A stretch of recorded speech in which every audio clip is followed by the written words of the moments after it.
The limits of debate in this country are established before the debate even begins, and everyone else is marginalized. They're made to seem either to be communists or some sort of disloyal person, a kook, there's a word, and now it's conspiracy. See, they've made that something that should not be even entertained for a minute, that powerful people might get together and have a plan. Doesn't happen. You're a kook. You're a conspiracy buff.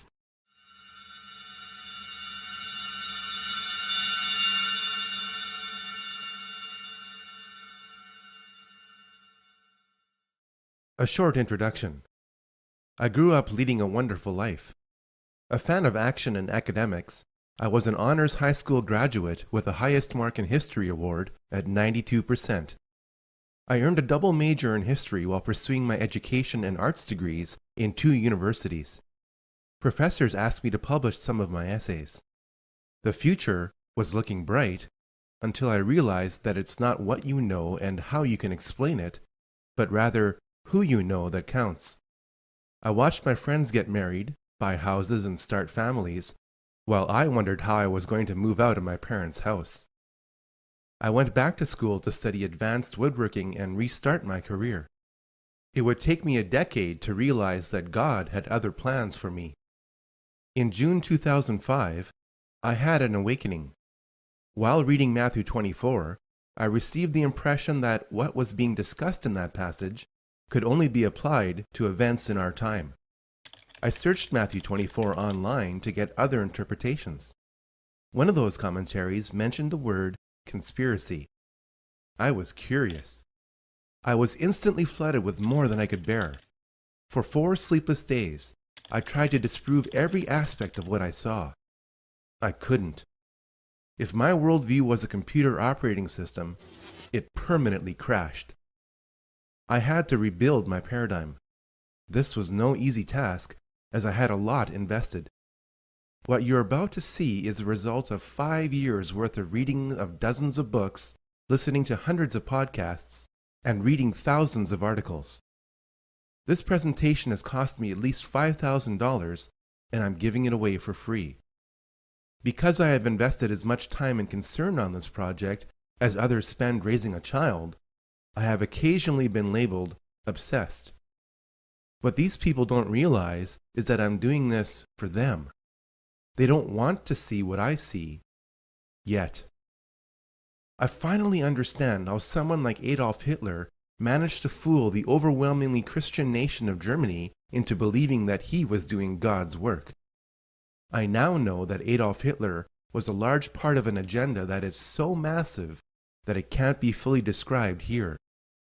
You had better care about this plan instead of sports or soap operas, because what happened to Germany during the Nazi era is happening to America and the West today.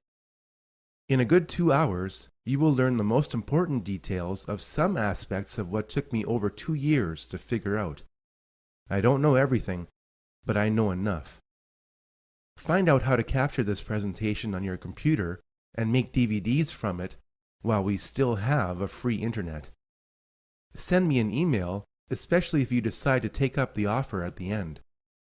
Watch this presentation in a full-screen window at the highest resolution that your internet connection can handle. Pause it to read the many quotations on the screen. Without knowing the past, you can't know the present or the future.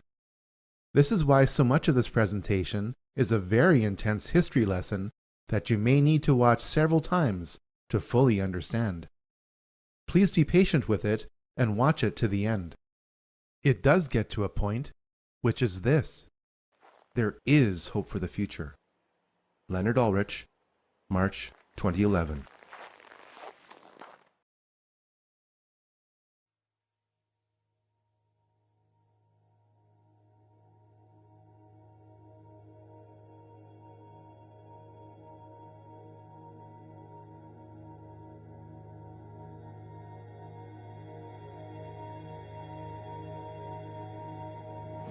What is at stake is more than one small country. It is a big idea, a new world order. Out of these troubled times, our 5th objective, a new world order, can emerge.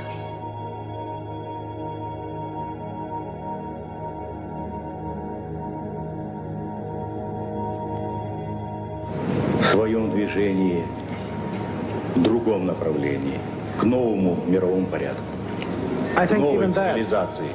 that does not describe why the world has changed so much and why the world has turned so much toward a new world order and a new kind of civilization.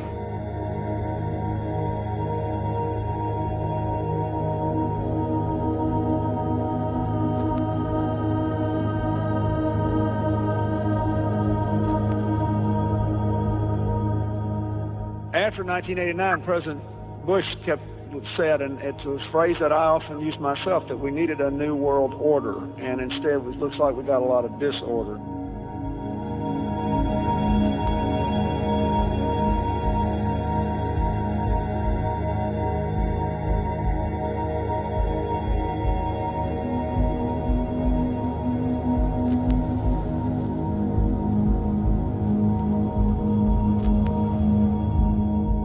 There is a chance for the President of the United States to use this disaster to carry out what his father, a phrase his father used, I think, only once, and hasn't been used since, and that is a new world order.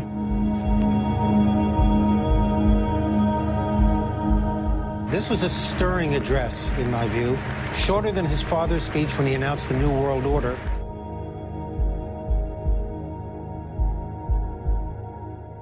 And it's only now that we can begin to understand that the world order that globalization brings and what it's going to look like, it's driven forward now not just by the balance of military strength, the Cold War times, or ordinary political power.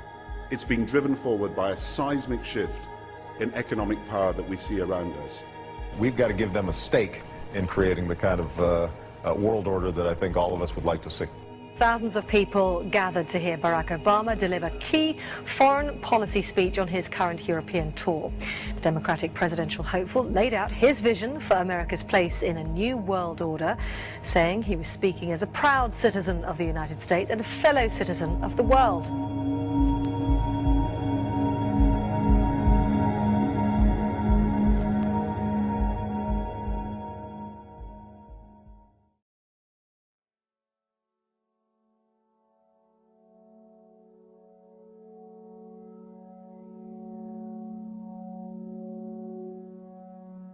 This film is about three big ideas.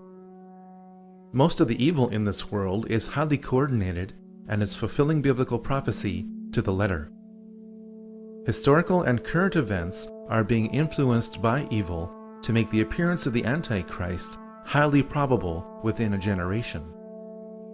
Though the world is not yet in an apocalyptic state, the forces of organized evil affect us all now and must be resisted like never before. This film is unique in that it systematically studies the origins, activities, and destiny of evil. If you're a Christian, and even if you're not, you should keep watching in order to reduce the effects of evil. Presentations in this genre make all kinds of predictions about the future, most of which will turn out to be wrong. Instead of dwelling on the future, I'm going to survey the past.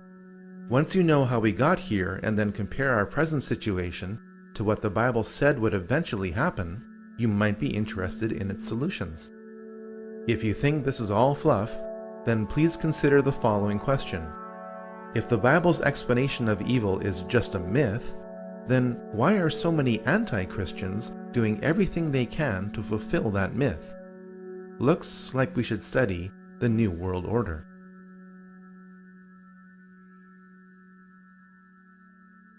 The New World Order is like a rope. That rope is made up of cords of political, military, economic, scientific, cultural, and religious power that has always been pulling the world to a definite conclusion away from God. Recently, that pull has been getting progressively stronger. Each cord of the New World Order rope is composed of people at the outer layers who have no idea what the ultimate goal of those at the center of each cord is. As people work their way to the center of each cord, the ultimate goal of those associated with the New World Order becomes clear. A one-world government, a one-world economy, a one-world military, a one-world society, and a one-world religion, all enforced with absolute control under a single world ruler. This goal is not democratic. In fact, most people will not want this goal to be pursued because it limits their freedom. In spite of popular resistance, this goal is being achieved through secrecy and progressive conditioning to make the public want this goal. There is plenty of evidence that this goal exists. Pat Robertson has written in a book a few years ago that we should have a world government, but only when the Messiah arrives. He wrote, literally, any attempt to achieve world order before that time must be the work of the devil. Well, join me. I'm glad to sit here at the right hand of Satan. The primary driver of the New World Order is religion. After all, people act on what they believe. Financial control is the means by which the New World Order funds its primary tool, which is warfare. We must first understand the tool of warfare before we can grasp the matrix of control being applied to us. Once we understand these systems of control, we can then understand the belief systems of those who are controlling us. All this knowledge is necessary to form strategies of resistance to what you are probably not even aware of. But how did this mindset, control system, and tool of warfare get created?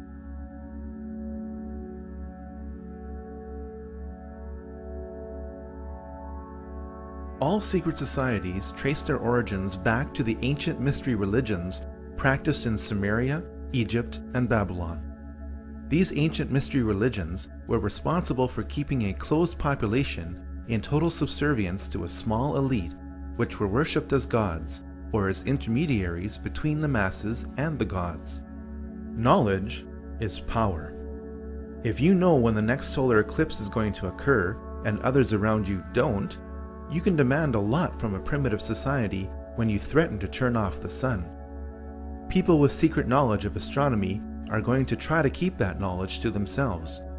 The moment they share that knowledge, their power over any society is eliminated. Large groups of people can be held in check by belief systems given to them by a tiny elite which keeps a core of knowledge to itself. This is why the most powerful groups in any society operate in secret. In fact, the word occult does not mean evil. It means secret. You are not supposed to know the secrets of the elite. Once you discover and verify these secrets, you'll be shocked at how the elite control you.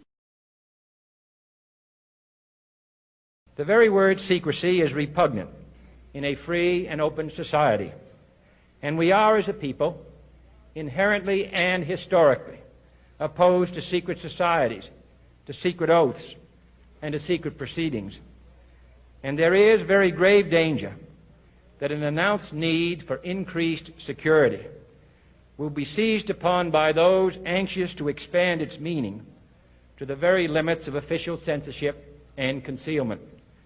That I do not intend to permit to the extent that it's in my control.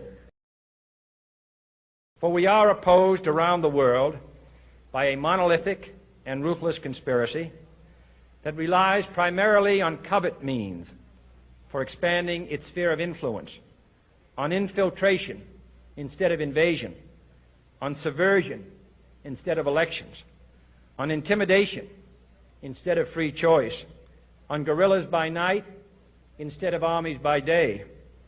It is a system which has conscripted vast human and material resources into the building of a tightly knit, highly efficient machine that combines military, diplomatic, intelligence, economic, scientific, and political operations. Its preparations are concealed, not published. Its mistakes are buried, not headlined. Its dissenters are silenced, not praised. No expenditure is questioned, no rumor is printed, no secret is revealed. Government at all levels must meet its obligation to provide you with the fullest possible information outside the narrowest limits of national security. And so it is to the printing press, to the recorder of man's deeds, the keeper of his conscience, the courier of his news, that we look for strength, and assistance, confident that with your help, man will be what he was born to be, free and independent.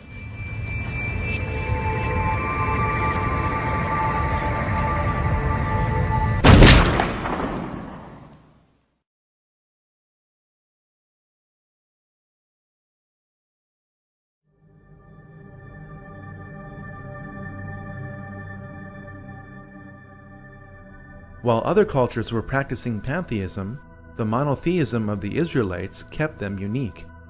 When the Israelites were true to their faith, they prospered. When they began to absorb the teachings and practices of the surrounding cultures, the Israelites became oppressed by the civilizations they had previously resisted. Those within Judaism who were tempted by the occult practices of the surrounding cultures became the vehicle by which secret societies continued right up to today. Practitioners of the occult within Judaism codified their beliefs in a sub-religion which became known as Kabbalah. On the surface, Kabbalism appears to be Judaism. In reality, it is the exact opposite of Judaism. The Kabbalah offers an occult counter-explanation to the revelations of the Jewish prophets and the history of the Israelites. The Kabbalah depicts Moses as an occult figure whose purpose was to initiate the Israelites back into the more enlightened and advanced teachings of Egypt. We must grasp this if we are to understand much of what is happening in Israel today. We must also understand that the teachings of all secret societies flow through the Kabbalah. A girlfriend of mine was going all the time and to these classes. They're classes. It's the Kabbalah Learning Center. And basically the Kabbalah is the mystical interpretation of the New Testament.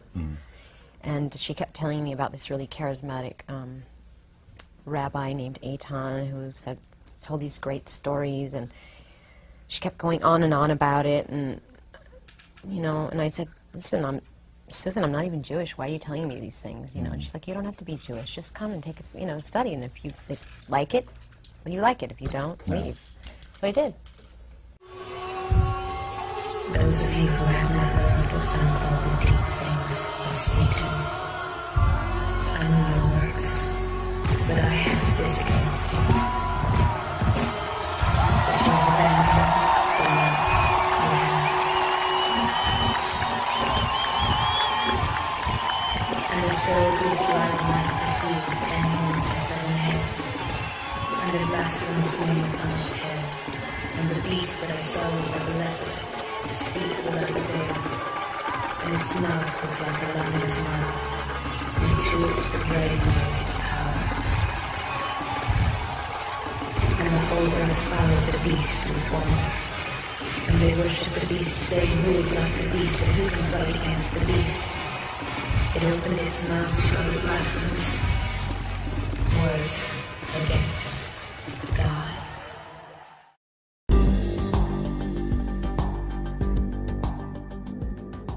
The emergence of Christianity during the height of the Roman era became a problem for the Romans. The more the Roman government tried to suppress Christianity, the more Christianity grew. Please remember that the next time somebody tries to tell you that religion is just a tool of control.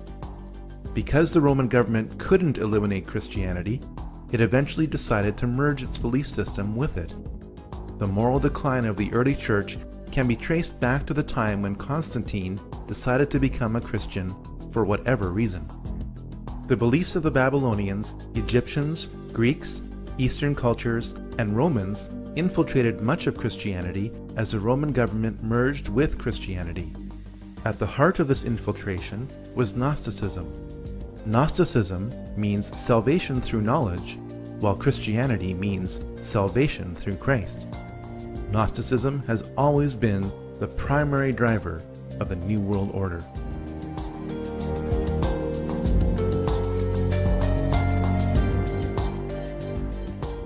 A military and religious order known as the Knights Templar was created in Jerusalem in 1118 by 9 French knights. Their official mission was to protect pilgrims on their journey to the Holy Land during the Crusades, and they participated in several battles in the Crusades themselves. The name Knights Templar was applied to this group when Baldwin II, King of Jerusalem, gave this group of knights lodging in his palace built on the ruins of King Solomon's temple. By 1128, the order was given special protection by the Pope. As the Crusades wore on, the Knights Templar set up offices in Christian countries to encourage enlistment. The Knights Templar were a tax-exempt organization and received donations from crusading pilgrims in exchange for protection to and from Jerusalem. Because its membership remained dominated by the nobility, the Knights Templar were granted many favors by European rulers. Through gifts of land and money, the Knights Templar became extremely wealthy and powerful.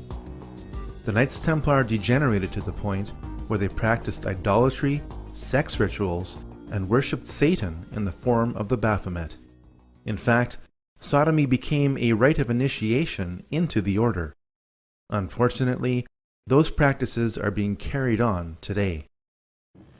And if Washington doesn't have enough to talk about these days, the Washington Times reported today that unidentified White House aides in the Carter, Reagan, and Bush administrations now are being investigated for using the services of a call boy ring. The paper reports that 2 of the male prostitutes were given a late-night tour of the White House last year. The White House press secretary, Marlin Fitzwater, said he knew nothing of this investigation. NBC's Lisa Myers reports her sources in the U.S. Attorney's Office say the investigation is not focusing on prostitution, but on fraud involving the use of credit cards to pay for the callboy services. Pope Clement V resisted abolishment of the Knights Templar for years. Finally, after waves of public pressure, most notably from King Philip IV of France, the Pope ordered 54 Templars burned alive in Paris as punishment for conspiracy and Satan worship. The order was destroyed when the Grand Master of the Knights Templar, Jacques de Molay, was burned at the stake on March 18, 1314. Many of the Knights Templar fled to Scotland, Portugal, and to the island of Malta. Some of today's well-connected youth are still initiated into a secret society based on the Knights Templar, known as the Order of de Molay.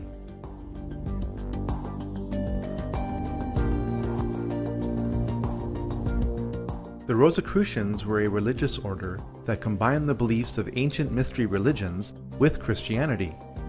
It is not known whether the Rosicrucians were founded independently of the Knights Templar. At some point, these 2 groups merged and became one. After the Knights Templar were abolished, the Rosicrucians became the key vehicle by which occult teachings were spread throughout Europe. This has also been the case in much of the Jesuit order, as it led the Counter-Reformation. The occult teachings of the Rosicrucians, rooted in the Kabbalah, had a big impact on recent history. My thanks to all of you, and now it's on to Chicago, and let's win there.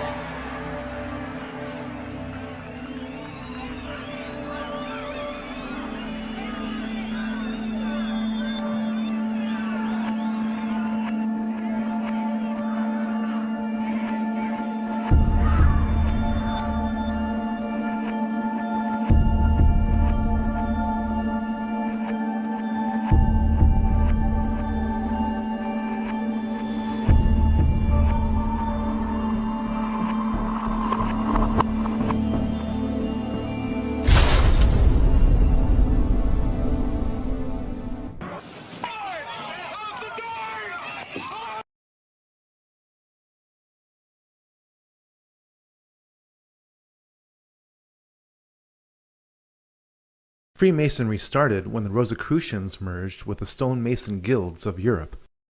From the 1640s onwards, as the construction of grand cathedrals declined, Masons concentrated less on stonework and more on occult teachings. By 1717, the world's first Grand Lodge of Freemasonry was established in London. Freemasons were initially viewed positively by the public for doing good works, and the number of lodges grew rapidly throughout Europe. The age-old satanic desire for power also grew within Freemasonry. A secret society within a secret society, made up of only the highest levels of Freemasons, fathered a ruthless philosophy that is affecting us to this day. On May 1st, 1776, the Order of the Illuminati was born.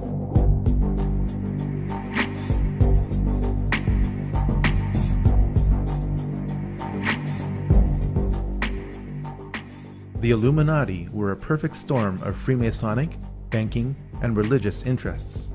If you are truly interested in separating fact from fiction, what remains as fact about the Illuminati from original sources is most disturbing. By reading Robeson's Proof of a Conspiracy, the goals of the Illuminati become clear. Abolition of all monarchical government and patriotism to it. Elimination of private property and inheritance. Destruction of the traditional family. And eradication of all religion. The effects of the Illuminati cannot be overemphasized. Over 5,000 years of occult history have been focused into the Illuminati. Around 250 years of occult practices have flowed from the Illuminati. The modern financial system was invented by the Illuminati. Communism was invented by the Illuminati. The New Age and propaganda movements designed to affect your mind were invented by the Illuminati. There is not an area in your life that has not been affected by the Illuminati. Every major war, from the French Revolution onwards, has been influenced by Illuminati philosophy to progressively promote a one-world government. The Illuminati were headed up by Adam Weishaupt. Though Weishaupt had a Jewish lineage, he was educated in a Jesuit school. He graduated with a Doctor of Law degree from the University of Ingolstadt in 1768. With his family's rejection of Judaism and his Jesuit training which he regretted, Weishaupt looked to himself to create his own religion and twisted vision of how man should be governed. At first, Weishaupt had only a few disciples who met locally at Weishaupt's apartment in Ingolstadt, Germany. To my knowledge, this is the only presentation to prove the physical origins of the Illuminati. From this upper room, an evil philosophy was born. Weishaupt was initiated into the Masonic Lodge of Theodore of Good Counsel in Munich in 1777. Through his growing associations with Freemasons, priests, preachers, professors, dukes, colonels, and counts, Weishaupt worked to weave the Illuminati into the rope of Freemasonry. By late 1781, an agreement was reached to combine the two orders so that no one could tell where Freemasonry stopped and the Illuminati began. In 1782, over 2,000 participants attended the Masonic Congress of Wilhelmsbad, which became the power base of the Illuminati. The House of Rothschild was on its way to becoming the most powerful banking family in the world. Mayer Amschel Bauer, a Jewish coin dealer of humble origins, changed his name to M.A. Rothschild when he realized that his success as an emerging power banker was based on the occult. To celebrate this fact in the occult tradition, he placed a red shield in front of his banking house which incorporated a hexagram. The family crest has evolved over time but maintains this element within it to this day. Rothschild sponsored the 1782 Illuminati Congress of Wilhelmsbad. Despite their best efforts at necessary secrecy, the Illuminati were exposed in 1784 by the Bavarian government, which soon issued an edict banning all secret societies. The workings of the order were contained in writings seized by the Bavarian government, which took them so seriously as to publish them in an official document entitled The Original Writings of the Order of the Illuminati, which was distributed to the major governments of Europe. Some members of the Illuminati were arrested, while most fled Bavaria under the edict. This only spread Illuminati philosophy further throughout Europe. Adam Weishaupt went underground and re-emerged under the sponsorship of Duke Ernst II of Saxe-Coburg-Altenburg, where he would continue to write books on the Illuminati until his death. The third cord in the Illuminati rope of control was Jewish revolutionary heresy. Shabbatai Tzvi calculated that the Messiah would come back in 1666. When that didn't pan out, Shabbatai taught that he was a Messiah. Shabbatai would later convert to Islam. Jakob Frank thought that the Messiah would return based on tolerating a finite amount of sin. His main idea is that sin should be promoted and practiced wherever possible so that the Messiah would come back sooner.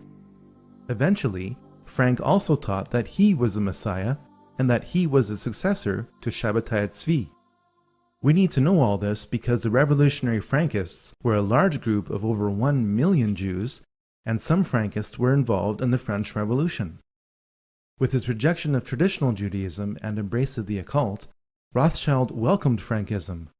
When Jakob Frank visited Frankfurt, he became instantly wealthy with Rothschild money.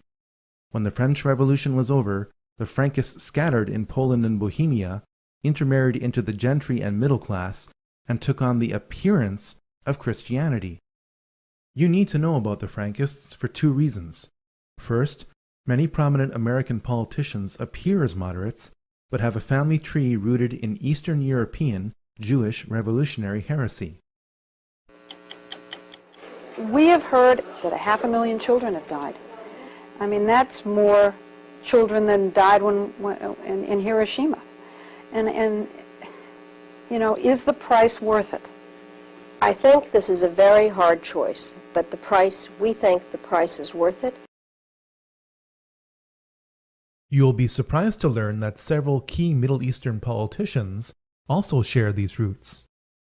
Second, so many people of Jewish background in Hollywood carry on the Frankist tradition today through constant promotion of sin and the occult. The hand of the Illuminati was shaped by Jewish revolutionary heresy. This hand fit perfectly inside the glove made of Freemasonic fabric, which held the Rothschild money that empowered it.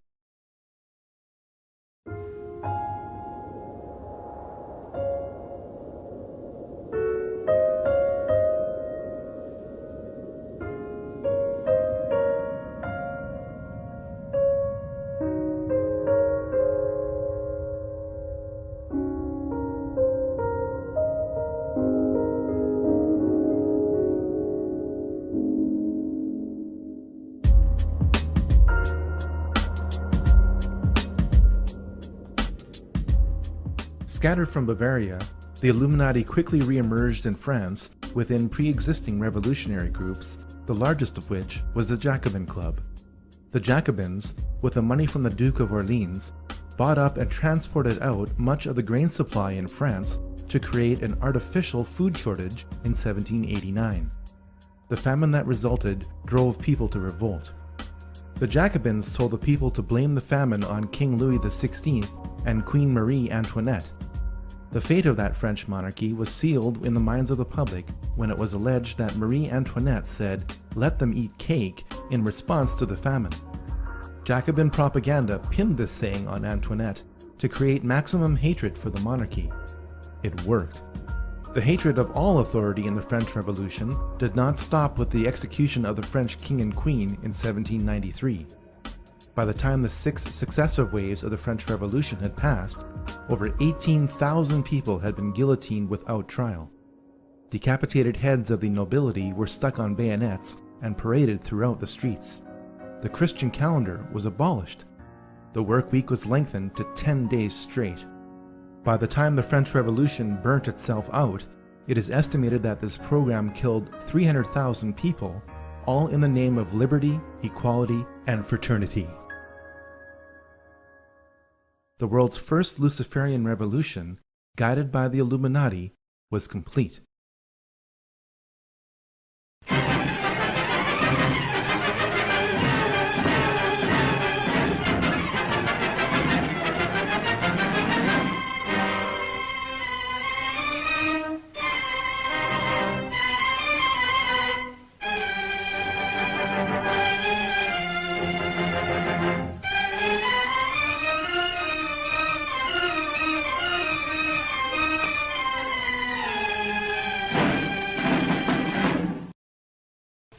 Mama, I have to cheat the tax collector before my own children. Do you think I want to do that? I live honestly, I trade honestly, I want to be honest with them, but they won't let us. We are Jews, taxed to death, forbidden to learn a trade, forbidden to own land. They keep us in chains, they send men here to rob us. So work and strive for money. Money is power. Money is the only weapon that the Jew has to defend himself with. Oh, Mama! Though Mayer Amschel Rothschild died in Frankfurt in 1812, his empire grew through his family. Perhaps the one quote in modern English which sums up Mayer Rothschild's ambitions is this: "Give me control of a nation's money supply, and I care not who makes its laws." Towards the end of his life, Mayer told his 5 sons that they should expand the Rothschild banking empire throughout Europe. Nathan was sent to London. Amschel stayed in Frankfurt. Solomon went to Vienna. Karl traveled to Naples. James stayed in Paris. The establishment of the 5 centers of the Rothschild banking family is symbolized by the 5 arrows in the Rothschild family crest. The alliance between the Rothschilds and Illuminized Freemasonry continued with this new generation. Freemasonry was a common element with Adam Weishaupt, 3 of the 5 Rothschild brothers, and Napoleon Bonaparte. Napoleon was initiated into Freemasonry in June 1798. Napoleon was part of the Inner Masonic Club, but his imperialist ambitions could not be contained. Keep in mind that Napoleon appointed himself as King of France in December 1804. Napoleon enjoyed immense success as Emperor of France, yet his policies contained a fatal flaw. Napoleon's Banque de France, which would provide interest-free loans to the people of France, was a direct threat to the Rothschild banking empire. The Rothschilds decided to defeat Napoleon's army, not through military conquest, but by financial dominance. Napoleon needed so much money to finance his war that he agreed to sell all French territory in America through the Louisiana Purchase of 1804. Nathan Rothschild in England took Prince William's money transferred to Amschel Rothschild in Germany and used it to fund British forces. Jacob Rothschild in France was one of several banks helping to fund Napoleon's army. This means that the Rothschilds were busy funding both sides of the War of 1812. The modern financial system, started by the Rothschilds, has been funding both sides of every major war for 200 years. While the Battle of Waterloo was a defeat for Napoleon, it was also a guarantee of financial domination for the Rothschilds. Because the Rothschilds had a network of banking couriers throughout Europe, they were the only merchants allowed to pass through the English and French blockades. One of these couriers crossed the English Channel with the news that Wellington had won the war a full 24 hours before Wellington's own courier. Nathan Rothschild knew that he was armed with this critical information before anyone else was.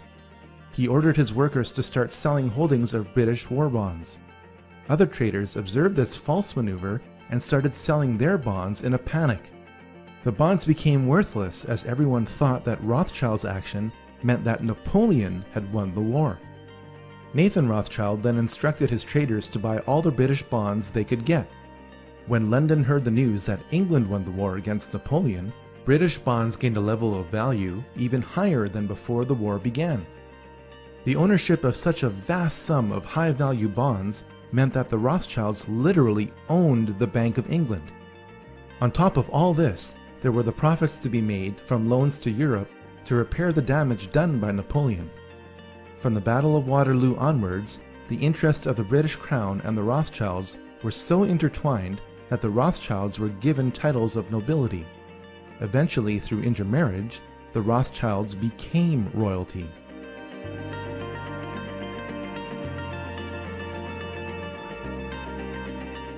Following the Napoleonic Wars, the Illuminati thought that the nations of Europe would be so tired of fighting that they would agree to enter into a federation. Switzerland was declared to be a neutral country into which member kingdoms could deposit their money. Since the post-Napoleonic nations of Europe were heavily indebted to the Rothschilds, it could be argued that the Congress made Switzerland act as the modern version of the Knights Templar for the past 200 years. Now you know why Switzerland has acted as Europe's untouched bank during the European slaughters of World War I and World War II. The Congress of Vienna resulted in a treaty. Russian Tsar Alexander I opposed this treaty because he saw the Congress as an Illuminati takeover. The Rothschilds vowed that the Romanov dynasty would someday come to an end.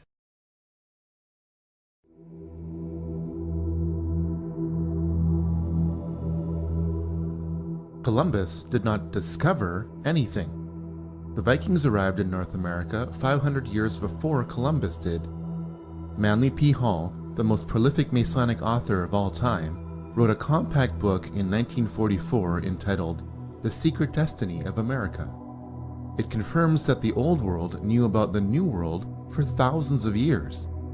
Columbus sailed to the West because his family and those who paid for his expedition were steeped in Rosicrucianism and wished to lay the foundation of a new world order. One only has to look at the cipher used in his signature for proof of this claim. Much of the occult knowledge of the Knights Templar is carved in stone in Scotland's Rosslyn Chapel. The carvings that line the inner frame above this window are of maize or of Indian corn that grew only in the New World. How could this be if the construction of the Rosslyn Chapel began in 1446, or 46 years before Columbus sailed to the West? For the answer to this question, we should look at the sails on the ships used by Columbus. They were adorned with a logo of the Knights Templar. From before the time of Columbus until today, America has always had a special place in the plans of the New World Order. The Illuminati in Europe saw the rare positive outcome of the American Revolution and sought to subvert it through the Columbian Lodge of the Order of the Illuminati, established in New York in 1785. Agents of the Illuminati worked to start a new revolution in America so that America would resemble France without the Napoleonic influence. Most of America's founding fathers were deists. They believed in God, but as they, and not the Bible, defined God.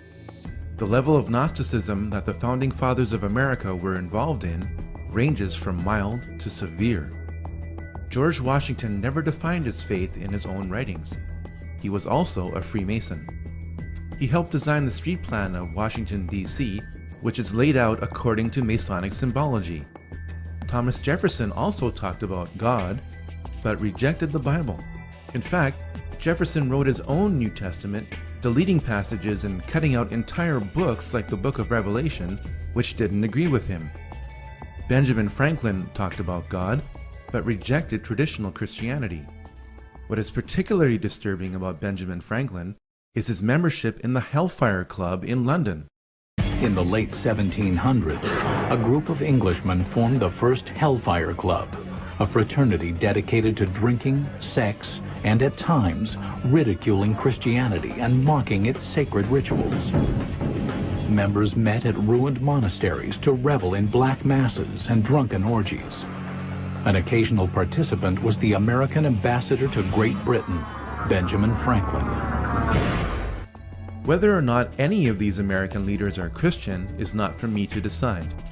The singular point being made here is that America has always had a thick Christian veneer applied to a Gnostic core. Over time, that occult core has grown and the Christian veneer has worn thin. In 1791, Alexander Hamilton established the first privately owned central bank in the United States with $10 million on a 20-year charter. This is contrary to the United States Constitution, which Hamilton signed. When the charter expired, the head of this private group was revealed. None other than Nathan Rothschild in England said, "Either the application for the renewal of the charter is granted, or the United States will find itself in a most disastrous war." The United States repelled the British on American soil within 1 year of Nathan Rothschild's pronouncement during the War of 1812. Fortunately for America, Britain was tied up fighting Napoleon in Europe and couldn't send enough troops to reclaim America. While America won a military victory, its financial back was broken. The War of 1812 forced the rechartering of the private bank of the United States. Thanks to the war and inflation, the debt owed to the bank exploded to $127 million. Andrew Jackson vetoed the bank in 1832. In 1835, President Jackson distributed a $35 million surplus. This was the only time in American history that the United States had balanced its books.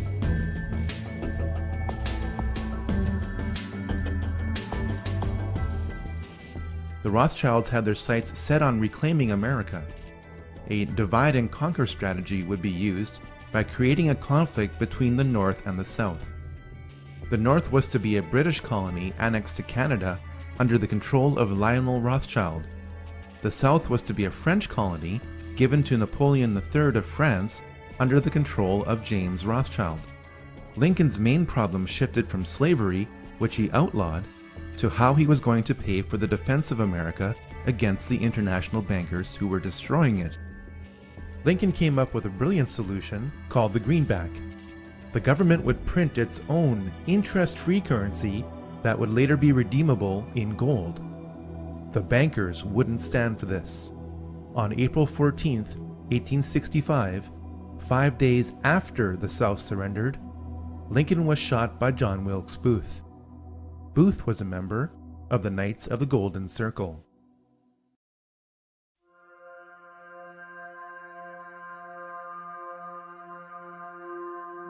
The monarchies of Europe, led by the British royal family, had been involved in the occult for centuries through the sponsorship of clairvoyance. The British royal family is deeply Masonic. The Queen's cousin, the Duke of Kent, is British Freemasonry's Grand Master. There is even a Freemasonic lodge in Buckingham Palace. Though the current Queen is not amused at this, her predecessors were often Masonic. It is a fact that much of the European nobility goes back to various houses, especially in England and France, which link the lines of the kings of England and the kings of Jerusalem. Fiction occurs when this link is used to create a mythology which states that the British people, led by their monarch, are one of the lost tribes of Israel. British Israel Freemasons also believe that since America was descendant from Britain, Americans who are of British Masonic descent are also one of the lost tribes of Israel. On the back of the US $1 bill, there exists a Star of David, hidden in plain sight. The British royal family is more German than it is English. Queen Victoria was married to Prince Albert of Saxe-Coburg and Gotha. Under pressure from anti-German sentiment created during World War I, King George V changed his family name to Windsor. When Princess Elizabeth wanted to marry Prince Philip of the House of Schleswig-Holstein-Sonderburg-Glücksburg, she faced the same problem that King George did. Prince Philip renounced his titles and adopted the surname of Mountbatten. All 4 of Prince Philip's sisters married into the German nobility, which embraced Nazi philosophy. Remember that Adam Weishaupt wrote more material on the Illuminati under the sponsorship of Duke Ernst II of Saxe-Coburg-Altenburg, which is the same region of Germany that the British royal family comes from. Given all the evidence of the British royal family's ties to the occult, Freemasonry, and their German heritage, it is not hard to see that the teachings of Adam Weishaupt are being used by the British royal family today. The British monarchy was involved in 2 wars with China over opium. From about the mid-17th century onwards, Europe had a huge trade deficit with China. Europe wanted Chinese tea, silk, and porcelain, but China did not want as much of what Europe had to offer. This trade deficit problem was made worse by the fact that Chinese emperors demanded to be paid in silver and gold coin. The problem was solved when British traders began importing opium into China from India. Large areas of China became addicted to opium. The addiction was so intense that in many areas of China, opium was currency. The conflict between the Chinese emperors and British traders grew so bad that Queen Victoria sent in the British army to fight the Chinese army over opium in 1839 to 1842 and again in 1846 to 1860. When you are told that the British royal family's wealth is based on taxation, don't believe it. It could be argued that the British East India Company occupied India on behalf of the British Crown and its traders. Afghanistan is occupied today by coalition forces. In 2007, 93% of the world's opium production came from Afghanistan. The 2006 Afghan opium harvest was also valued at $3 billion. Ahmad Wali Karzai, brother of Afghan President Hamid Karzai, is intimately linked with the export of opium from Afghanistan. He is also on the CIA payroll. The Taliban lend the farmers the money. They are indebted to the Taliban. They have to grow the opium. Now the Marines, in their success, are in a sense a victim of their success, because now the population is, they have these opium fields, and we are tolerating it. We are tolerating the cultivation of the opium because we know that if we were to destroy it now, the population would turn against the Marines, and it would be a real security risk. The Taliban finances much of its operations by selling opium, which is grown from poppies, which are right now being harvested. So here's the question: why are American troops now helping Afghan farmers grow that opium? Nick Schifrin reports from Afghanistan on a controversial new policy. In one case, they even paid a farmer $1,000 after U.S. and Afghan special forces burned his crop. If you can come down to the base or on my next visit, I'll make a payment.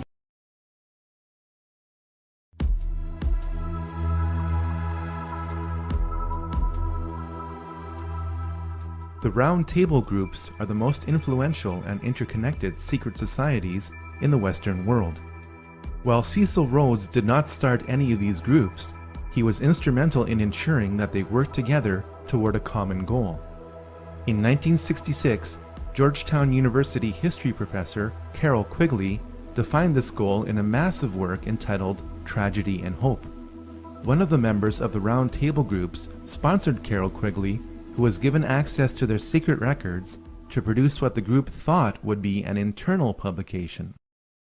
As a teenager, I heard John Kennedy's summons to citizenship.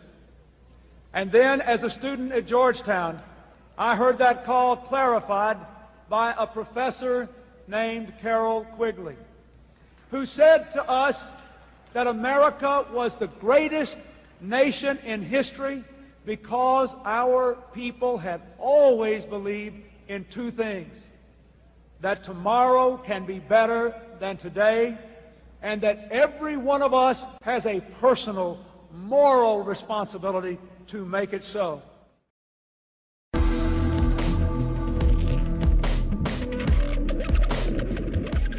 Soon after Adam Weishaupt died, Italian patriot Giuseppe Mazzini was appointed to be the head of the Illuminati in 1834. Mazzini became a 33rd degree Mason while attending Genoa University. The most important thing about Mazzini is that he formalized the Mafia. The name Mafia is an acronym which stands for Mazzini Autofizia Ferti Incendi and Abrameni, or Mazzini authorizes thefts, fires, and poisonings. With the wave of Italian immigration to America starting in the 1890s, the practices of the Mafia merged with the Illuminati of America.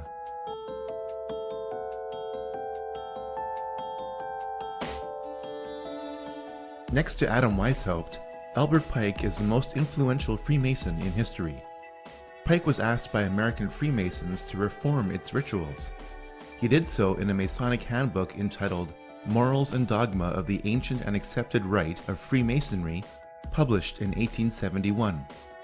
The Knights of the Golden Circle, or KGC, was a Masonic organization dedicated to establishing a golden circle of territories between Mexico, Central America, the Caribbean, and the southern states, which would officially sanction slavery. Albert Pike was associated with the KGC and created several spin-off groups from it, including the Ku Klux Klan. While he was Sovereign Grand Commander of the Scottish Rite of Freemasonry, Albert Pike created his own office of Chief Justice of the KKK. This is also borne out at the location of his statue, which is in Judiciary Square in Washington, D.C. Albert Pike is responsible for inflaming racial tensions that were the official cause of the U.S. Civil War. Now you can understand how the American Civil War was really about who would control the money supply of the United States, and that slavery was a secondary issue in this conflict.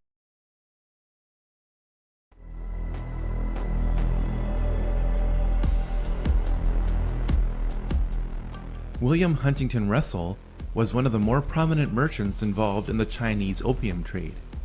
Born in America, Russell did what most wealthy businessmen did during the Industrial Revolution: protect his assets from taxation by establishing a tax-free foundation. The tax-free foundation that Russell and Company established, based on opium revenue, was the Russell Trust.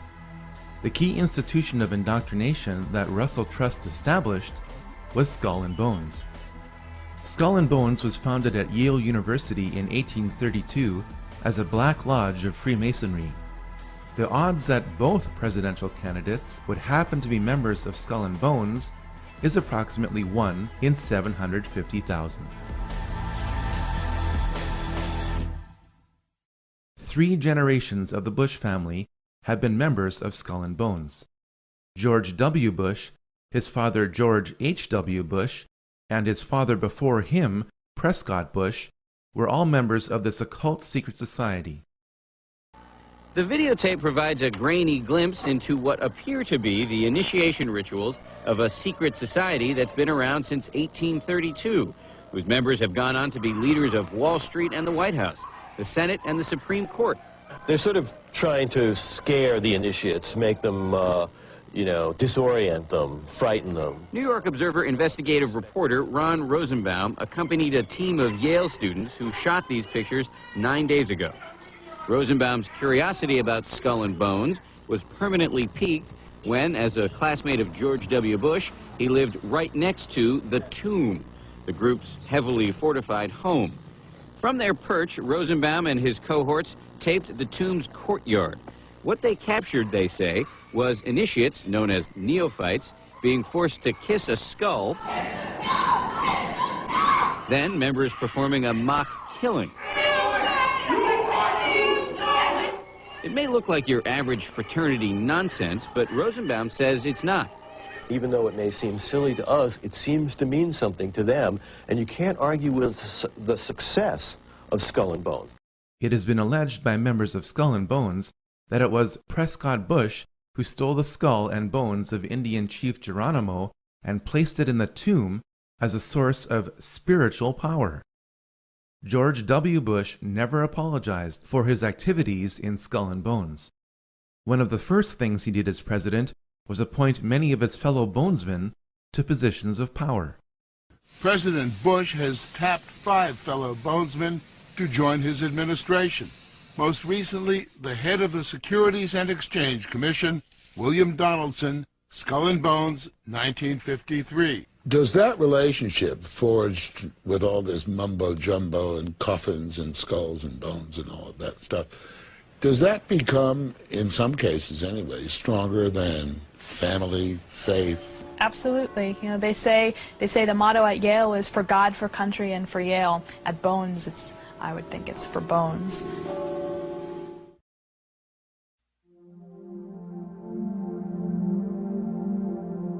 Georg Hegel was a German philosopher who came up with a basic system for achieving the goals of the Illuminati called the Hegelian dialectic.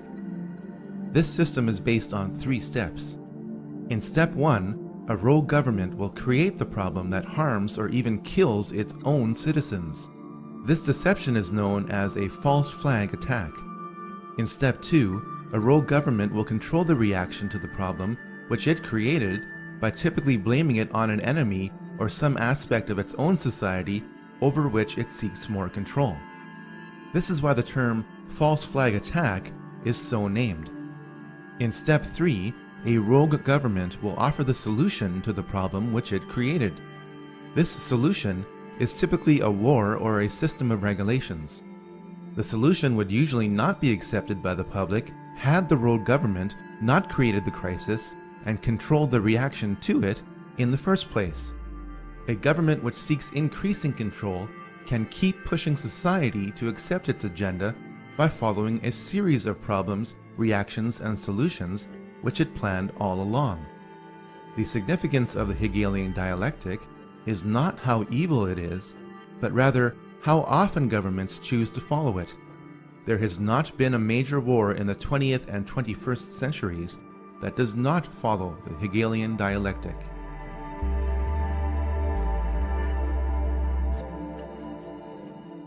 Though his family converted to Christianity, Karl Marx became a Satanist during his university years. In a poem entitled Pale Maiden, Marx wrote, "Thus heaven I forfeited, I know it full well. My soul, once true to God, is chosen for hell." Over time, Marx became a 32nd degree Mason.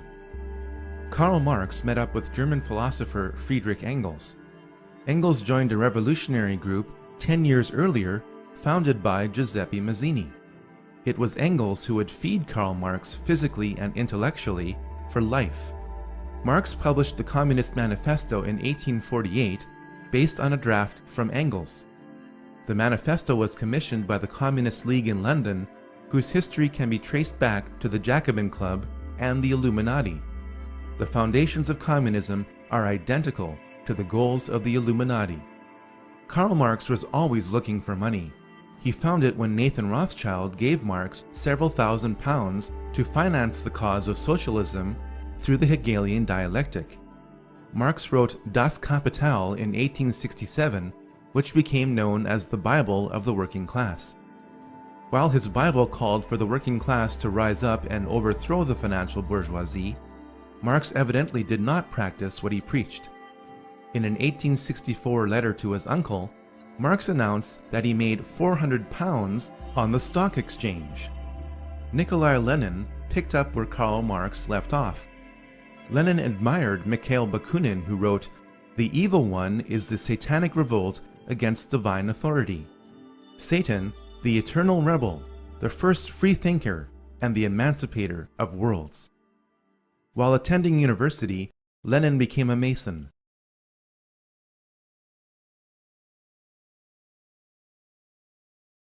Stopped by Andrew Jackson and delayed by Abraham Lincoln, the international bankers finally seized control of the financial system of the United States.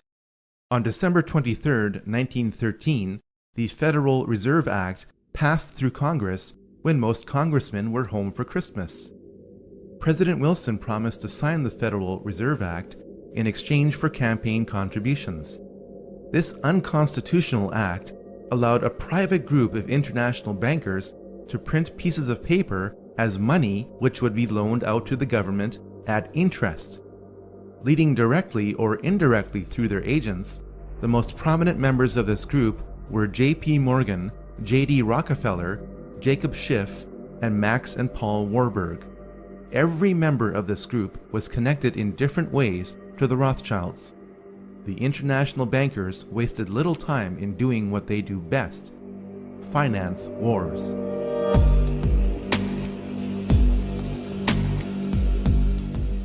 The bankers of Europe and America found a way to ignite the growing tension between Germany and the Anglo-American establishment for the economic and cultural dominance of Europe. Most people know that the flashpoint of World War I along the Western Front was the torpedoing of the Lusitania on May 7, 1915. What most people don't know is how the operations of the Lusitania were engineered to provoke this war. British intelligence broke the German war code in December 1914. This meant that the First Lord of the Admiralty, Winston Churchill, knew where every German U-boat was in the English Channel. The Lusitania slowed to await the arrival of its military escort through the channel. Churchill ordered the escort to return to port. The Lusitania was crawling alone through a war zone. A private letter from Churchill removes any doubt as to whether he intended for the Lusitania to be sunk. Roughly 1,200 people lost their lives in an engineered event designed to start a war. The Germans claimed that the Lusitania was carrying arms from America to be used by Britain against Germany. 93 years later, this claim has been proven to be true. The English-speaking press, controlled by the CFR in America and the Rothschild-owned news services in Europe, published the claim that the barbaric Germans had attacked an unarmed passenger ship. This ignores the fact that the German government placed warnings in New York newspapers reminding passengers that the ship would be sailing into a war zone. The best example of how the Illuminati bankers funded both sides of World War I was given through Max and Paul Warburg. Paul Warburg's firm of Kuhn, Loeb & Company was in charge of Liberty Loans, which helped finance the American military. Max Warburg's firm of M.M. Warburg & Company helped finance the German military. The Rothschilds were unable to control Russia because of the Tsar until World War I, when the alliance between the European and American bankers was complete.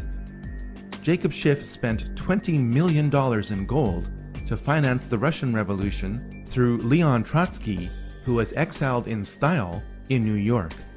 Of the 384 commissars that were to make up the new Russian government, 264 had come from the United States.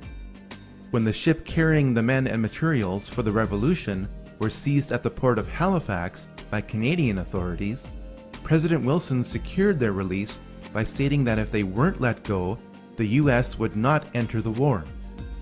Lenin, exiled in Switzerland, promised to make peace with Germany if he overthrew Russia's temporary government. He was placed in a sealed railway car with $5 million in German gold and was sent to Russia. When the elections were held in November 1917, Lenin's communists received only 24% of the vote. Lenin had to use force in order to represent the people. The United States stepped in with enormous amounts of food and relief supplies as famine gripped Russia while Lenin took control of it.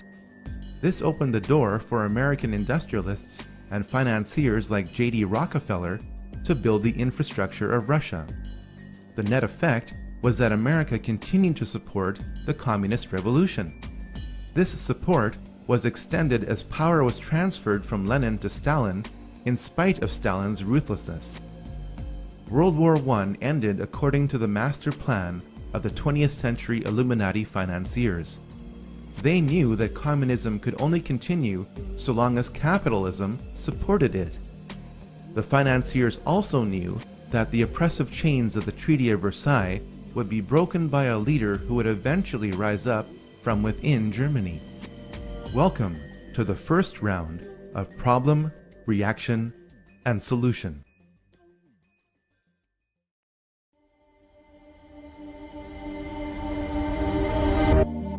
As the Industrial Revolution progressed, several captains of industry emerged in America. Andrew Carnegie made his fortune in steel production. Henry Ford excelled at making cars. John D. Rockefeller made the largest fortune in America through banking based on oil production. Many have speculated that the CFR is an acronym based on Carnegie, Ford, and Rockefeller. While this may not be the case, all three of these men have had a financial stake in the CFR, which was officially formed in New York in July 1921. Its logo features a rider on a white horse giving a Masonic salute. The Latin word in the logo means everywhere. The CFR in New York is the counterpart to the Royal Institute in London. Both groups are members of the Round Table groups. The same bankers which established the Federal Reserve in 1913 funded the CFR through dozens of tax-free foundations. If you want to catch a ride in the Anglo-American machinery of the Illuminati today, you will agree to be told what to do. It's good to have an outpost of the council right here down the street from the State Department. We get a lot of advice from the council, so this will mean I won't have as far to go to be told what we should be doing and how we should think about the future. It's good to be back at the Council on Foreign Relations. As Pete mentioned, I've been a member for a long time and was actually a director for some period of time. I never mentioned that when I was campaigning for re-election back home in Wyoming. The goal of the Royal Institute and the CFR is nothing less than one world government.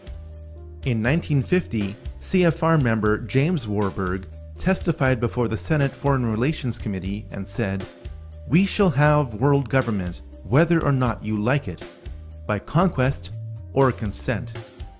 You would think that the CFR would be the talk of the American mainstream media, but the CFR dictates what will make the American news and how it will be presented to reporters in key positions who are along for the establishment ride.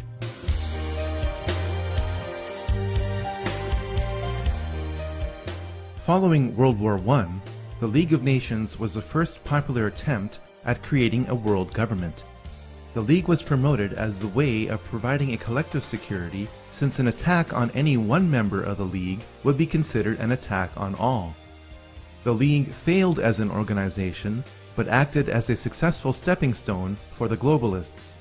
The League of Nations allowed the international bankers like J.D. Rockefeller to give more loans to more nations, provided the international bankers controlled the banking system of that nation.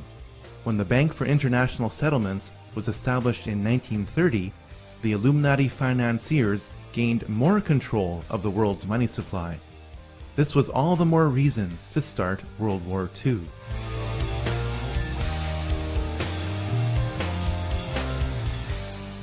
We must understand political Zionism up to World War I if we are to understand the entire foundation of the 20th century. Austrian Jew Theodor Herzl published a book in 1896 entitled The Jewish State. It proposed a Jewish state to cure the problem of anti-Semitism. The Rothschilds founded the Zionist Federation of Great Britain in 1897 to promote political Zionism with Theodor Herzl as president. We must stop our survey of political Zionism at this point to carefully define it.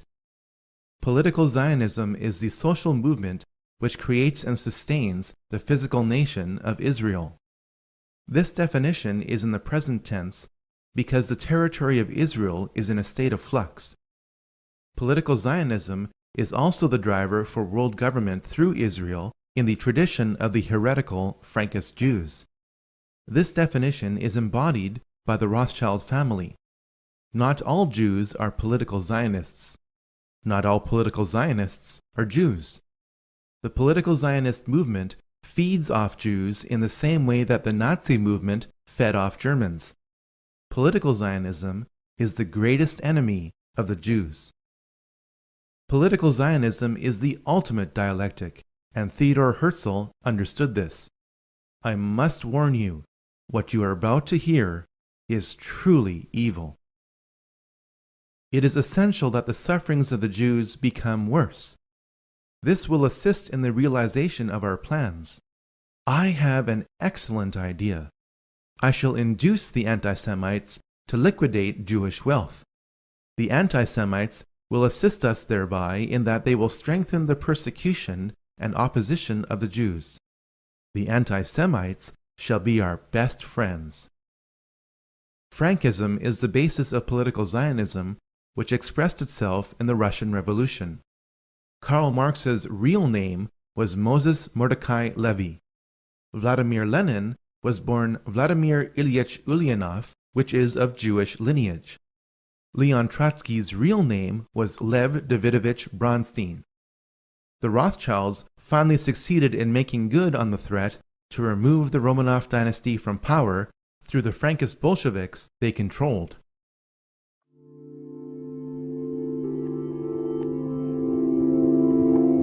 Adolf Hitler was offered as the manufactured solution to the burden imposed upon Germany by the Treaty of Versailles. The event Hitler created to take control of Germany was engineered through a false flag attack. We now know that Hitler had his henchmen set fire to the German parliament, known as the Reichstag, in 1933. The fire was blamed on communist agent Marinus van der Lubbe in a huge show trial. In reality, van der Lubbe was a mentally handicapped individual picked up off the streets. Hitler's mighty war machine was funded and created by Wall Street. The Treaty of Versailles induced Germany to default on its debt. The Dawes Plan replaced the treaty after 5 years and allowed links to be made between American and German industry and finance. From the mid-1920s to the late 1930s, through the Bank of International Settlements, over $135 million was loaned to the German electrical, steel, and chemical industries from Wall Street. The profits on these loans were considerable. Without the technology for extracting petroleum from the German coal fields supplied by Rockefeller-owned Standard Oil of New Jersey, the Nazi war machine would have ran out of gas. One of the funders of the Nazi war machine was Prescott Bush, father and grandfather of 2 U.S. presidents. According to files from the U.S. National Archives, Prescott Bush was a partner in Brown Brothers Harriman. This was one of the corporations used by industrialist Fritz Thyssen to move assets between America and Germany. Prescott Bush's assets in Union Banking Corporation were seized under the Trading with the Enemy Act in 1942, after America entered the war. The Bush family fortune was built in part from funding the very enemy that would kill over 400,000 American troops. May I introduce our co-editors for this edition of the Longines Chronoscope.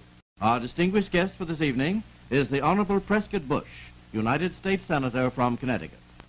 I think we have made, just in this year, very marked and noticeable progress in connection with the Cold War. Included in that, too, should be our efforts to get at this subversion business within our own government.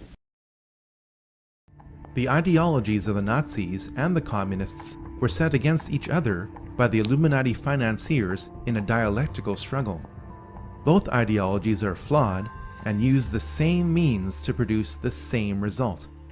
The Illuminati financiers chose to eliminate the Nazi movement and preserve communism for one very important reason. Hitler started to print money just like the Federal Reserve. At this point, all of Europe was tied up in war with itself. The problem and reaction stages of World War II would only be solved through America. America entered World War II based on the Pearl Harbor attack that was allowed to happen and deliberately made worse. The Japanese signals indicating the time, place, and resources to be used in the attack were remotely intercepted and sent to President Roosevelt. President Roosevelt chose not to relay the information to Pearl Harbor. America now had the excuse to attack Germany, even though Germany never attacked America. The Japanese were ready to surrender in February 1945, but 2 nuclear bombs were dropped on them after this date instead of being used in Europe. The madness of World War II accomplished several things for the Illuminati financiers. Profits could be generated by rebuilding Japan and using it to provide cheap labor to flood America with inexpensive goods. This would accelerate the long-term planned process of bringing down America, just as China is being used to help finish the job today.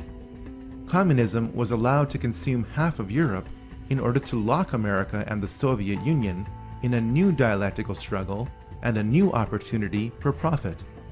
Most importantly, World War II paved the way to create the United Nations and the Nation of Israel. It must be noted that the top 4 players of World War II had ties to the occult. Hitler was deeply involved in the black arts. He joined a group focused on esoteric teachings called the Thule Society. This is where the logo for the Nazi Party came from. The occult foundation of Nazi philosophy was laid by Dietrich Eckart, not by Adolf Hitler. Joseph Stalin was involved in Freemasonry.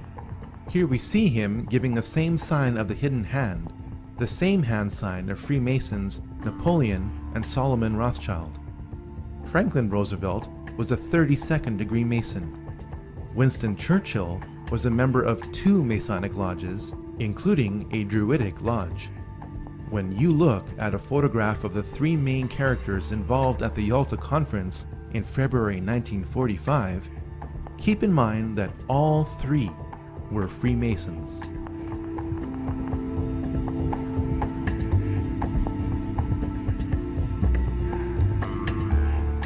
The United Nations was the second prearranged attempt at world government, offered as the solution to future conflicts like World War II.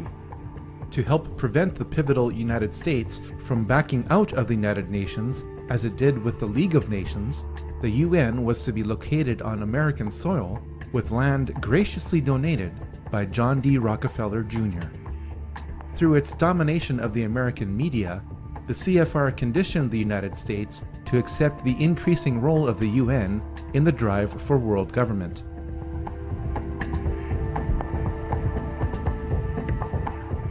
Political Zionism, a tool of the Rothschilds, clearly expressed the desire to create Israel long before World War II. This is documented in the Balfour Declaration of 1917. Arthur James Balfour of the British Foreign Office announced that it was the will of His Majesty's government to establish a Jewish homeland in Palestine.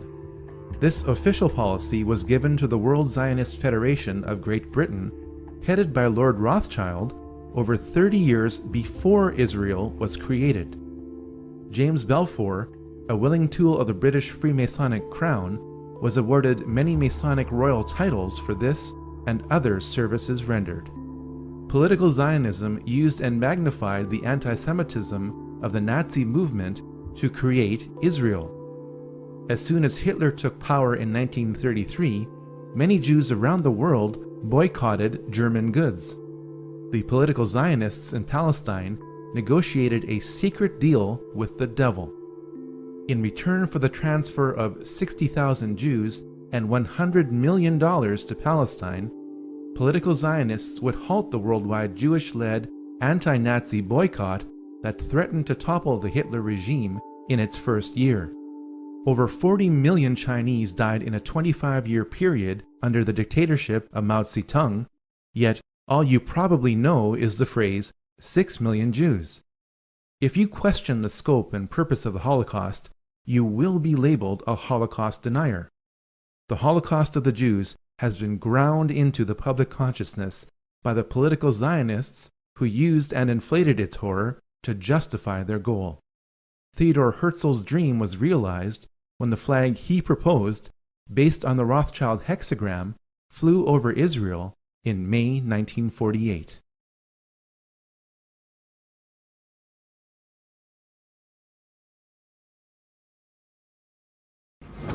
To this day, I don't know what happened on August 2nd and August 4th, 1964 in the Tonkin Gulf. The general provided the answer, saying his Navy attacked the Maddocks on August 2nd, but on the 4th, nothing happened.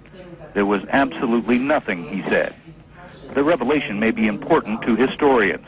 They have argued for years that the second incident on August 4th never occurred, but Lyndon Johnson used it to justify air attacks on Vietnam and broaden the scope of the war. Events afterwards showed that our judgment that we'd been attacked that day was wrong. It didn't happen.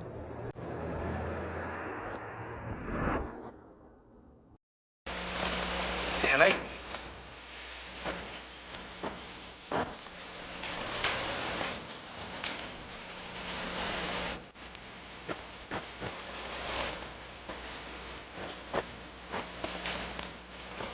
Repeated.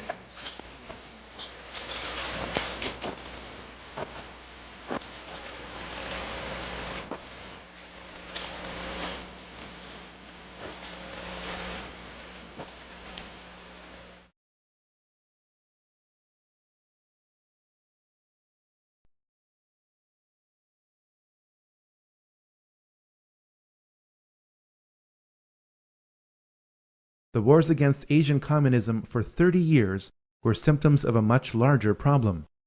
The problem was that the Illuminati financiers were using a new dialectic to control the world.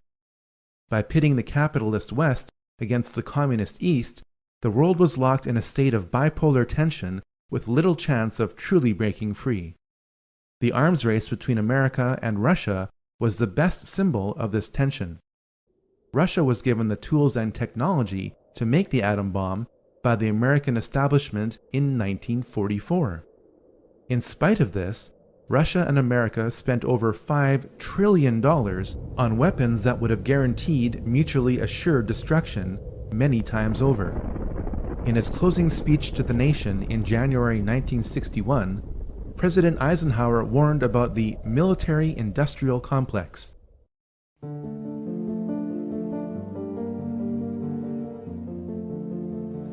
Until the latest of our world conflicts, the United States had no armaments industry. American makers of plowshares could, with time and as required, make swords as well. But we can no longer risk emergency improvisation of national defense. We have been compelled to create a permanent armaments industry of vast proportions. Added to this, 3.5 million men and women are directly engaged in the defense establishment. Now, this conjunction of an immense military establishment and a large arms industry is new in the American experience.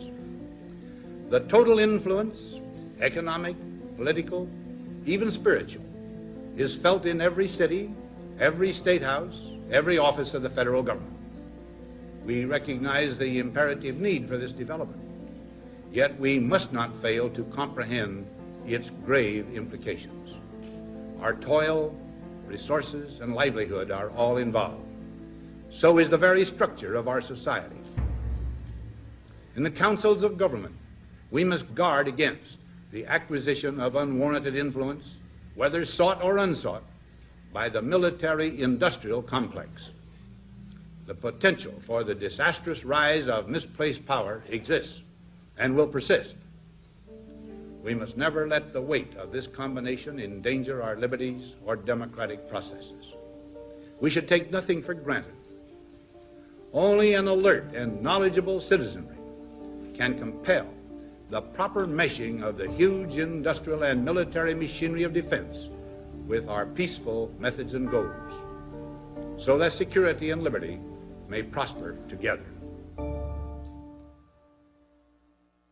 We didn't listen to him then. We still aren't listening now.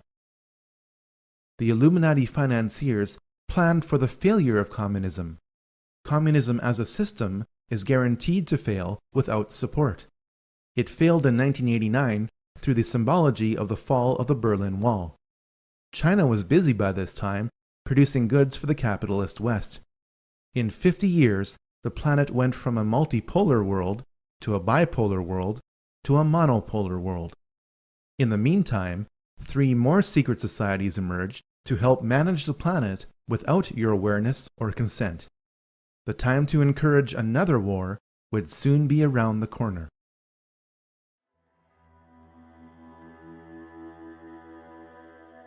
The Bilderberg Group got its name from the Bilderberg Hotel in Oosterbeek, Holland, the site of the group's first modern meeting. It was founded by Prince Bernhard of the Netherlands in 1954, though its practices can be traced back to the Knights Templar. The Bilderberg Group was originally concerned with a regional Europe for the benefit of its members at the expense of national sovereignty. Over time, its scope has broadened to include balanced membership mainly from NATO countries. Many members of the CFR are also members of the Bilderberg Group. Once a year in 5-star hotels between Europe and North America, around 100 influential people gather together to determine the future of the planet for the next 1 or 2 years. The membership and accomplishments of the Bilderberg Group have been impressive. Presidents are chosen by this group. When Queen Beatrix and David Rockefeller get together at a Bilderberg meeting, you are looking at the 2 people on the planet who control the lion's share of the world's oil supply.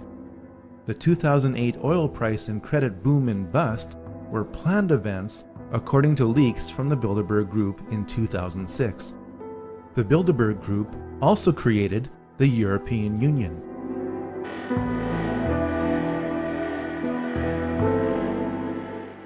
The Club of Rome promotes peace and prosperity, but does so in a way that advances world government at the expense of national sovereignty. It was founded in April 1968 by Aurelio Pecci, a prominent Italian industrialist. Affiliations with the Club of Rome have included members of the Rockefeller family and the CFR. Of all the globalist organizations we have encountered so far, the Club of Rome is the group which is the most heavily involved in the New Age movement, regardless of its size. This group specializes in promoting neo-feudalism to justify social and economic control.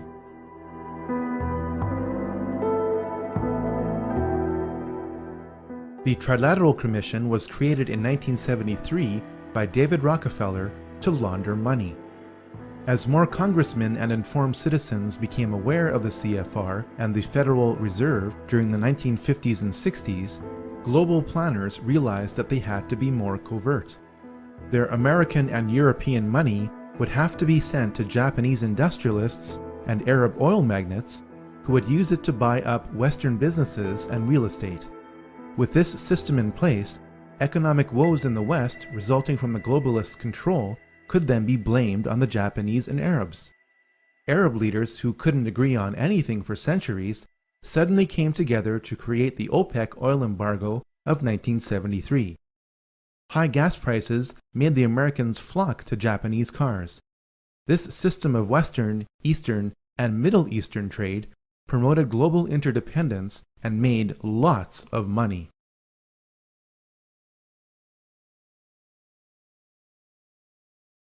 Saddam Hussein became the new target of the Illuminati financiers with the collapse of communism in 1989. White House Special Envoy Donald Rumsfeld met Saddam in December 1983. Rumsfeld gave Saddam the gas he used to kill thousands of his own people, but that didn't matter to the elite. What did matter was that Saddam was pumping too much oil to get rid of his foreign debt. This lowered oil prices by flooding the oil market, angering OPEC nations.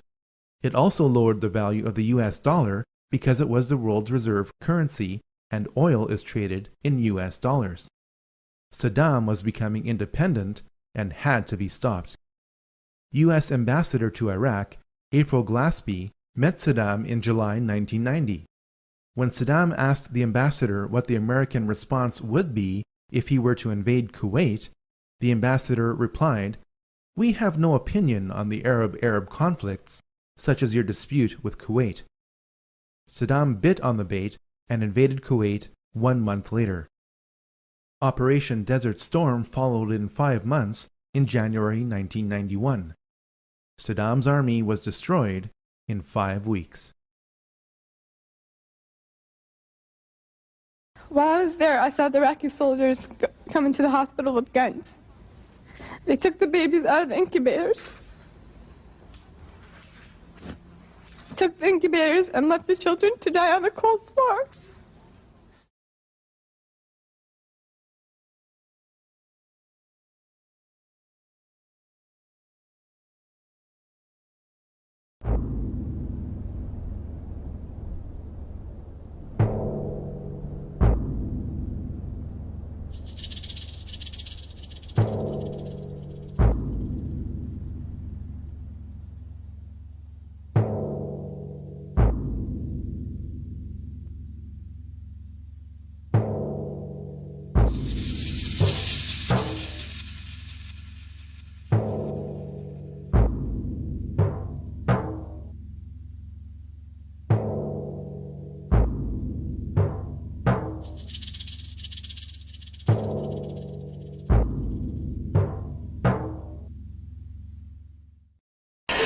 We are now led to understand that there are also firings in another city in Saudi Arabia. CNN's Carl Rochelle is here with me. He just came up.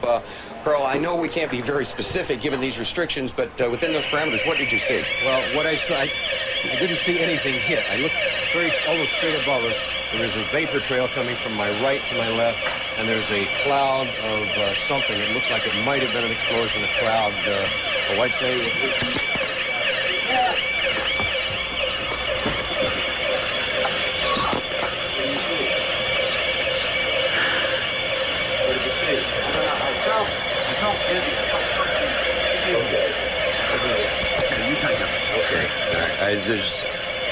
My apologies for that. He's putting on a gas mask.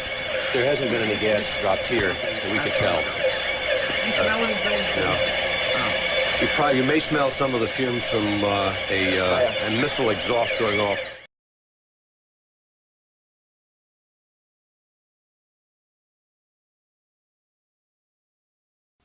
Je suis un journaliste américain. Oh, I love this country so much. You guys just don't have a clue. This is a Scud. You can tell it by its distinctive label. Now, when the missile is launched, the first thing you look for is the plume sticking out behind it. Now, when you detect this, you can tell it's been launched. Thank you.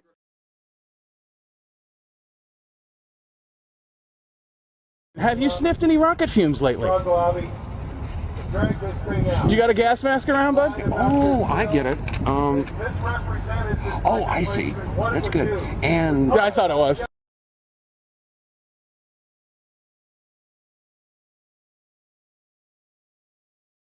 They took the babies out of the incubators. Took the incubators and left the children to die on the cold floor. And they had kids in incubators, and they were thrown out of the incubators so that Kuwait could be systematically dismantled. It's a proud day for America, and by God, we've kicked Vietnam syndrome once and for all. Thank you very, very much. Saddam's baited invasion meant that the nation of Iraq and its rich oil reserves could be held indefinitely as ransom by the globalists from 1991 onwards. But this was not enough for the elite. George Herbert Walker Bush, member of Bohemian Grove and Skull and Bones, whose father helped finance the Nazis, signaled the intention of the Illuminati. His New World Order speech to Congress was given on September 11, 1990, exactly 11 years before another staged event. The crisis in the Persian Gulf, as grave as it is, also offers a rare opportunity to move toward an historic period of cooperation. Out of these troubled times, our fifth objective, a new world order, can emerge.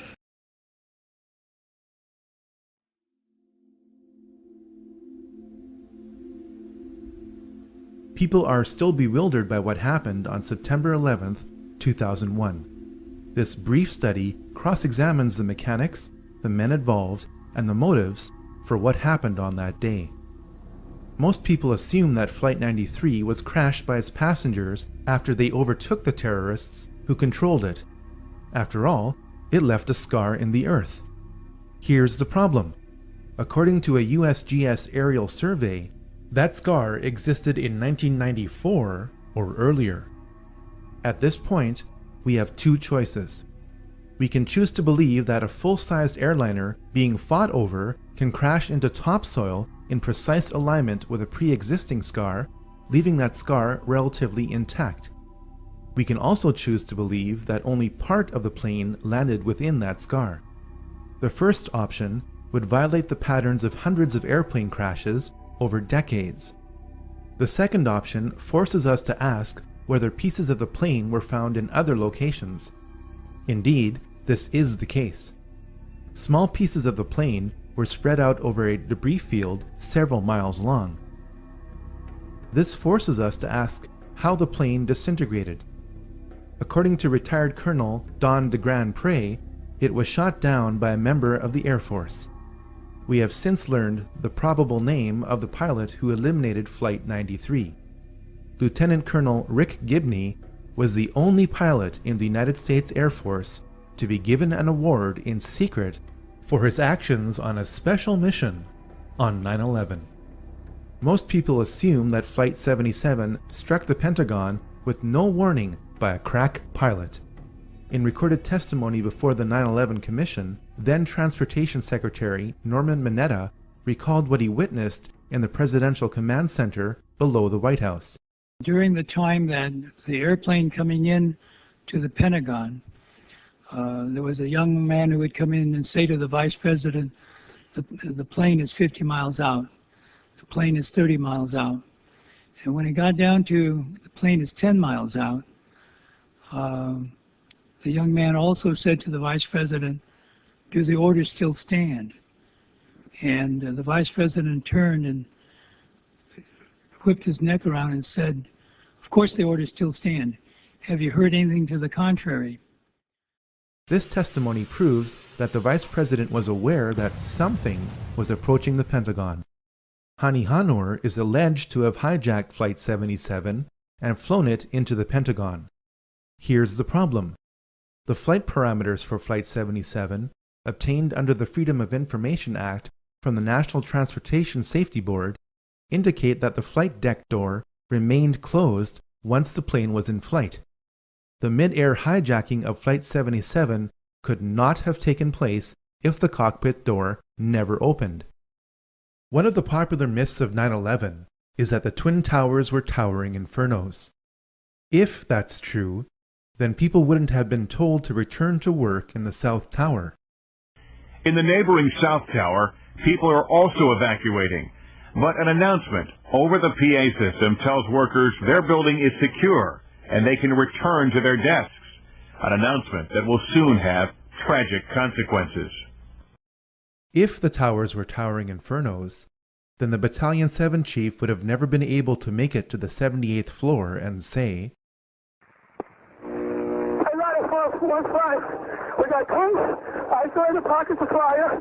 We should be able to knock it down with 2 lines. Where you know that? 78th floor, numerous 1045 coal lines. If the tower fires were melting steel columns, then Ennis Cintron wouldn't have been able to wave from the plane impact zone with their light pants not even singed.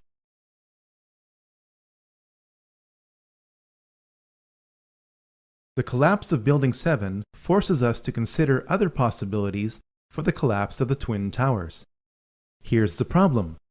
Building 7 was not hit by a plane and not splashed with burning jet fuel, yet at 5:20 p.m. on September 11th, Building 7 fell exactly like the Twin Towers did.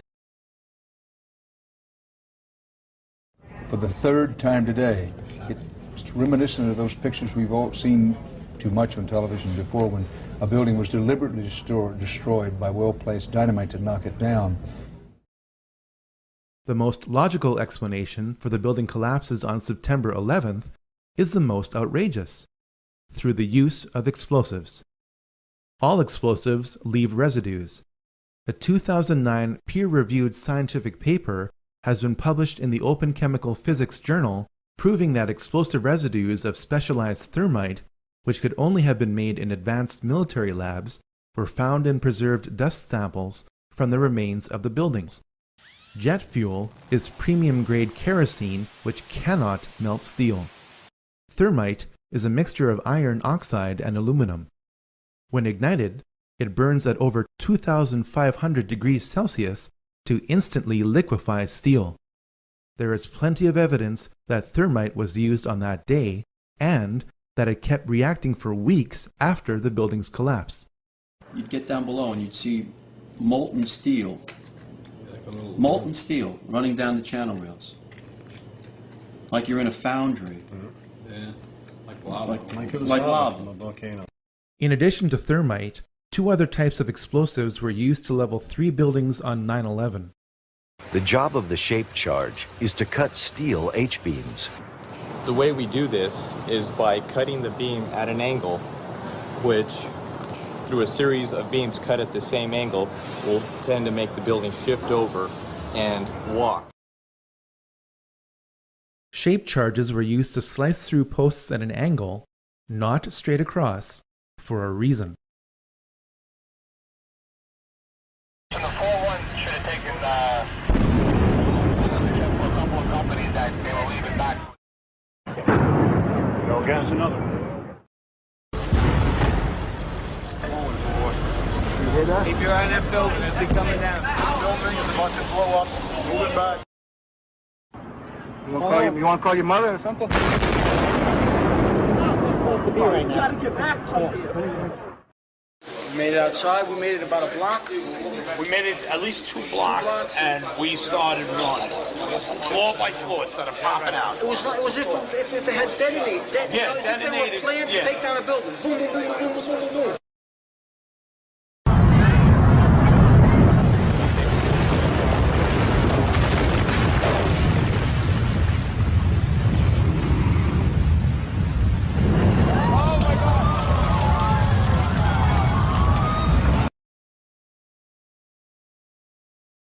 Based on the evidence, the final roll sequences after pre-weakening with thermite and shape charges was most likely done with nuclear explosives. Don't think of Hiroshima. If the United States Army was loading nuclear shells by hand into howitzers 50 years ago, what do you think is available in the 21st century? The evidence for the use of nuclear explosives on 9/11 is substantial. A government report tried to spin the appearance of the radioactive isotope tritium at ground zero in concentrations dozens of times higher than the surrounding area. Hundreds of cars at ground zero burst into flames from the inside out. This is explained with the characteristic electromagnetic pulse of nuclear explosions overloading the vehicle's electronics, causing the vehicles to ignite. It would be foolish to conclude that aviation-grade kerosene would cause this kind of selective damage while leaving truckloads of loose paper around the site untouched. Toxic fumes produced by fires from the continuously reacting thermite and radiation from the final roll sequences explain why 7 out of 10 people with significant exposure to ground zero are dying from a host of illnesses. If explosives were used to destroy buildings on 9/11, they would have had to be placed in the buildings. This is made easier when there was an unprecedented power down in the World Trade Center complex for alleged electronic upgrades on the weekend before September 11, 2001. Is it just a coincidence that the president's brother, Marvin Bush, was on the board of directors for the firm providing security at the World Trade Center? Is it also a coincidence that the firm's contract with the World Trade Center ended on September 10, 2001?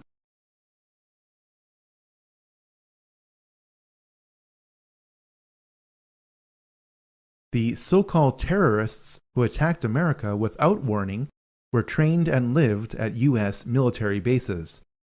The radical Islamic terrorists of 9/11 got drunk in a Florida bar, paying for their drinks with a wad of cash. Some of the terrorists who died in 9/11 have turned up alive and well. The 9/11 terrorists list has not been updated. Documents reveal that Osama's CIA codename was Tim Osman. This leads us back to Zbigniew Brzezinski because he created the Mujahideen in the late 1970s, which were later renamed Al-Qaeda. The people of Pakistan know what the US will never admit to, that Osama bin Laden is a CIA asset. Who is Osama bin Laden? He's just a character created by America. Well, actually, 98% of Pakistan would probably follow along the same line. They believe that Osama is basically a CIA agent who is working undercover to put a bad image of Islam. Really? That land over there is yours. You'll go back to it one day because your fight will prevail and you'll have your homes and your mosques back again because your cause is right and God is on your side.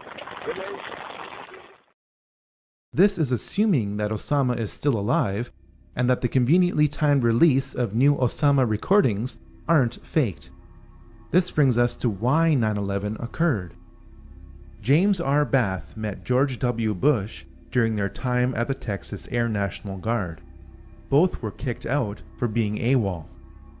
Through a trust agreement created in July 1976, James Bath was authorized to invest money from Salem bin Laden, father of Osama bin Laden. This was at the time when George Bush Sr. was director of the CIA. 3 years later, James Bath bought 25,000 shares in Arbusto 79 Limited, George Bush Jr.'s oil company.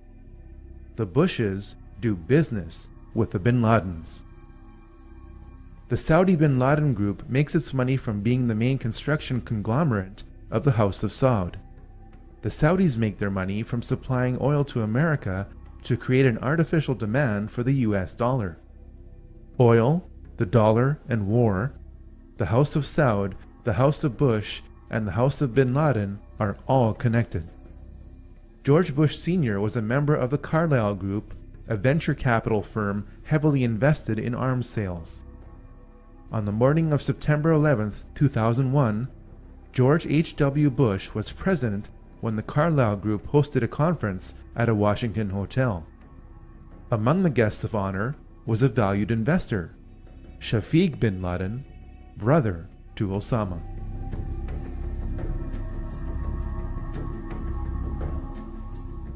Operation Northwoods is the name of a top-secret report produced in 1962 by the highest-ranking military officer in the United States. This report remained classified for nearly 40 years, and for good reason. It suggested that the United States military should attack America under a system of pretexts. The attack would then be blamed on Cuba as an excuse to invade Cuba. The details of this report are staggering. Items inside a military base could be blown up and burnt. A ship at harbor could be sabotaged by starting large fires with naphthalene. Funerals for mock victims could be conducted. A modified military plane could be substituted for a civilian plane and loaded with passengers under carefully prepared aliases. The military aircraft would then be converted to a drone. The United States military planned to attack America in 1962 using remote-controlled aircraft to justify invading Cuba. Fast forward to 9/11. Because the cockpit door of Flight 77 never opened in flight, this is exactly what happened on 9/11. Now you can never say they'd never think of that. They thought of that in 1962. They thought about it again in 2001. The Project for a New American Century is a neoconservative think tank. Some of its members are the most powerful people in the United States. In a report dated September 2000, 1 year before 9/11, this group wanted to turn the United States military into a vehicle of global domination. You may doubt this interpretation until you turn to page 60. Here, we read that advanced forms of biological warfare that can target specific genotypes may transform biological warfare from the realm of terror to a politically useful tool. This report noted that this transformation would trouble American allies and would take a long time, absent a catastrophic and catalyzing event like a new Pearl Harbor. The goal of the war on terror is to make loads of money and to accelerate the next great dialectical war. Insurgents keep being captured, but some of them turn out to be MI5 agents. Over 30,000 troops are being used to fight 100 Al-Qaeda soldiers. Members of Al-Qaeda are being trained at US military bases. Opium is flowing from Afghanistan. The lies are so thick that bricks of cash are being given out to soldiers to keep them quiet.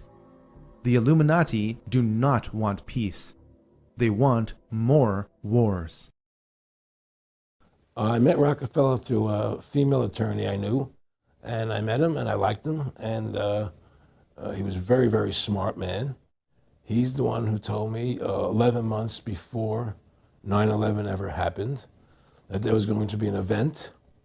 Never told him what the event was going to be, but there was going to be an event, and out of that event, we were going to invade Afghanistan to run pipelines from the Caspian Sea. We were going to invade Iraq, to take over the oil fields, establish a base in the Middle East, and make it all part of the New World Order. And sure enough, later, 9/11 happened. And I remember he was telling me how, how you're going to see soldiers looking in caves for people in Afghanistan and Pakistan and all these places. And there's going to be this war on terror, which is no real enemy. And the whole thing is a giant hoax, but it's a way for the government to take over the American people. And he said the end goal is to get everybody chipped, to control the whole society, to have the bankers, the elite people, the bankers and some governor controlling the world. In earlier times, it was easier to control 1 million people than physically to kill 1 million people. Today, it is infinitely easier to kill 1 million people than to control 1 million people. It is easier to kill than to control. He has proven to be an outstanding friend and somebody who I've learned an immense amount from. And for him to support me in this campaign and then be willing to come out here to Iowa is a testimony to his generosity. So if everybody could please give Dr. Brzezinski another round of applause.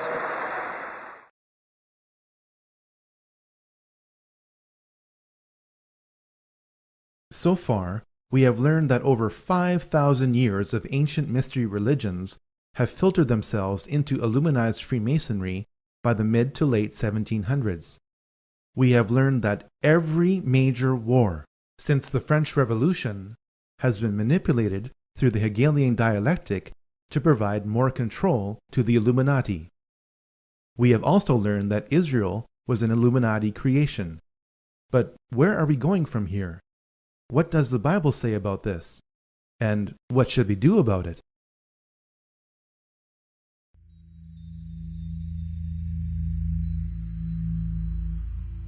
The book of Revelation is filled with a lot of imagery, much of which can be confusing to those who haven't studied it thoroughly. This imagery is a necessary tool used by someone nearly 2,000 years ago trying to describe the complexity of events in our time. Fortunately, the book of Revelation explains a lot of its imagery. Revelation chapter 17 describes a system of world government where a woman rides a beast with 7 heads and 10 horns. Apparently, the world will be divided up at some future point into 10 kingdoms. The truly astonishing part is that this division is happening now. In September 1973, the Club of Rome issued a report entitled Regionalized and Adaptive Model of the Global World System. It proposed dividing the world into 10 kingdoms. Yes, it actually used the phrase 10 kingdoms. While the boundaries of these 10 kingdoms are subject to change, it is their proposal that is the point. Since that proposal in 1973, the world is being divided into 10 kingdoms. It started with the European Union. It is continuing with the African Union. It is now here with the North American Union, or NAU. Our elected political leaders in North America deny the existence of the NAU, calling it a conspiracy theory. They do so while the Queen's representative in my province of Manitoba lays out its infrastructure. Can you say today that this is not a prelude to a North American Union similar to a European Union? Are there plans to build some kind of superhighway connecting all 3 countries? And do you believe all of these theories about a possible erosion of national identity stem from a lack of transparency from this partnership? A couple of my opposition leaders have speculated on massive water diversions and superhighways to the continent, maybe interplanetary, I'm not sure as well. Manitoba is also taking a major role in the development of a mid-continent trade corridor, connecting our northern port of Churchill with trade markets throughout the central U.S. and Mexico. I'm amused by some of the speculation, some of the old, you call them political scare tactics, etc. If you've been in politics as long as I am, you get used to that kind of technique, where you lay out a conspiracy and then force people to try to prove it doesn't exist. That's just the way some people operate. An alliance has been built with business leaders and state and city governments spanning the entire length of the corridor. When fully developed, the trade route will incorporate an inland port in Winnipeg with pre-clearance for international shipping. I'm amused by the difference between what actually takes place in the meetings and what some are trying to say takes place. It's quite comical, actually, when you realize the difference between reality and what some people are talking on TV about. And we cannot be effective at major economic matters any longer unless we work with our other economic partners around the world and work with them closely and intimately.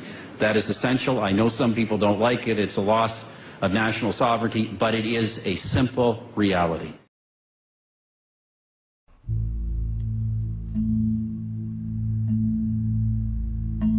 A lot of people are wondering about the future of America. Many students of Bible prophecy are beginning to reconsider the possible identity of the woman who rides the beast of a one-world government system. Revelation 17:1 talks about the punishment of a great prostitute who sits on many waters. Revelation 17:15 explains the imagery of the waters to mean many peoples, multitudes, nations, and languages. In Revelation 17:18, the woman or prostitute is clearly defined as the great city that rules over the kings of the earth. So far, the Whore of Babylon is a dominant multicultural city. New York is a dominant multicultural city. New York is also home to the United Nations, the premier organization of world government. Revelation 18:11-13 lists the many items you can get from this city. They say you can get whatever you want in New York. Look at the last two items in this list, which are slaves or the bodies and souls of men. This verse is amazingly accurate. The United States was allowed to become the world's biggest debtor nation when it became bankrupt in 1933, eventually along with all other nations, because your birth certificate is a bond. You are pledged as collateral on the debt of your nation. You are traded as a human resource on the stock exchanges of the world, especially in New York, the home to the world's largest stock exchange.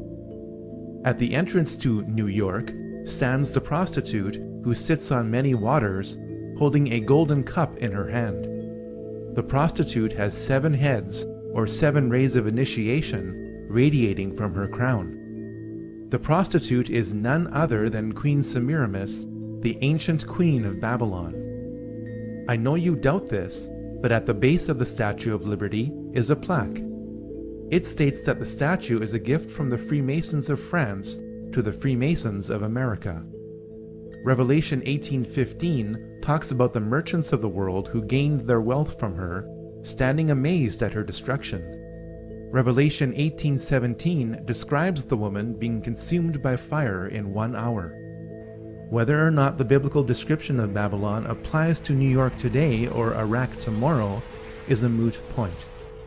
The point is that because New York fits the Babylonian archetype, or sign of things to come, we should expect that New York should suffer the same fate as Babylon. If my interpretation of Babylon and its destruction is correct, then there ought to be signs of secret societies in America preparing for its destruction. Perhaps the greatest sign of America's pending destruction is on the back of the US $1 bill. You have been told that the bird on the right is an eagle. That's not what Manly P. Hall viewed it as. He knew that it was a phoenix, the ancient mythological bird of fiery rebirth. The phoenix is used to describe how old systems of power are deliberately destroyed to produce new systems of power. The system of power that is being built now is described on the left side on the back of the US $1 bill. You have been told that the Latin phrase Novus Ordo Seclorum means a new order of the ages. If you understood what the Roman poet Virgil meant when he wrote what this phrase is based on, you would know that it means the same thing as Daniel chapter 2, verse 43. For the meaning of that, you will have to wait until volume 3. For now, it means God hath favored our undertakings, new order secular, or new world order. The occult purpose of America is to usher in the new world order on the back of what appears to be a trusted democracy. This purpose is hidden in plain sight.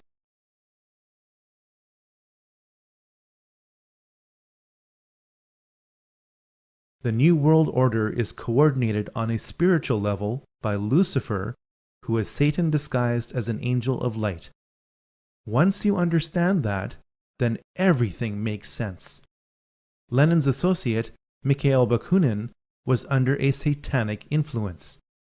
A satanic theme saturated the poetry of Karl Marx.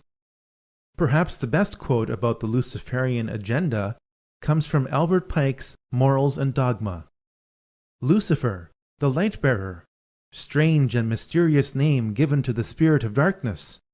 Lucifer, the son of the morning, is it he who bears the light, and with its splendors intolerable, blinds feeble, sensual, or selfish souls?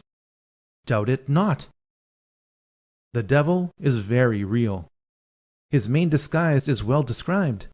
This is not just because Bible thumpers say so, but because anti-Christians say so. I'm a Christian, sir. I'm pure and virtuous and wholesome and innocent. How can you say anything about me? Sir, you need to be born again. I am born again. Now, did you just say that you are Lucifer? I am Lucifer. Okay, define Lucifer for me. Pure, virtuous, wholesome, innocent individual that's out to help people. Lucifer is? Yeah. Say that again. Lucifer is a pure, holy... Virtuous. Virtuous. Now, is he the Lucifer that God created? That's the same one. Oh man, this is great. I'm going to put this on the internet. Oh, Amen. God bless you, Amen. brother. Because that's exactly what the Shriners and Masons teach, is that Lucifer is light. No. And you're, Hey, what you're about those confirming hospitals? it. You know what, sir? Jesus said, many will say to me on that day, Lord, Lord, we did not do these good deeds in your name? And you'll say, away from me, you workers of iniquity. I never knew you. Jesus said it? In Matthew chapter 5. Mercy. No. That's hard to believe. So you're a Christian and you don't know that. Actually. No, I really am. Giuseppe Mazzini and Albert Pike often wrote to each other. After all, they were the heads of Freemasonry in Europe and America for their time.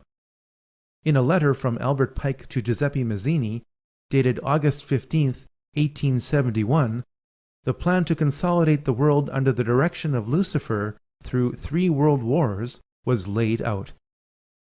The First World War must be brought about in order to permit the Illuminati to overthrow the power of the czars in Russia and of making that country a fortress of atheistic communism.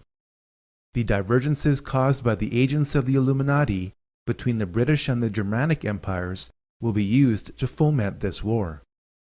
At the end of the war, communism will be built and be used to destroy the other governments and in order to weaken the religions. The Second World War must be fomented by taking advantage of the differences between the fascists and the political Zionists. This war must be brought about so that Nazism is destroyed and that the political Zionism is strong enough to institute a sovereign state of Israel in Palestine. During the Second World War, international communism must become strong enough in order to balance Christendom, which would then be restrained and held in check until the time when we would need it for the final social cataclysm. The Third World War must be fomented by taking advantage of the differences caused by the agents of the Illuminati between the political Zionists and the leaders of the Islamic world. This war must be conducted in such a way that Islam and political Zionism mutually destroy each other. Meanwhile, the other nations, once more divided on this issue, will be constrained to fight to the point of complete physical, moral, spiritual, and economical exhaustion. We shall unleash the nihilists and the atheists, and we shall provoke a formidable social cataclysm which, in all its horror, will show clearly to the nations the effect of absolute atheism, origin of savagery, and of the most bloody turmoil. The multitude, disillusioned with Christianity, will receive the true light through the universal manifestation of the pure doctrine of Lucifer, brought finally out into the public view. This will follow the destruction of Christianity and atheism, both conquered and exterminated at the same time.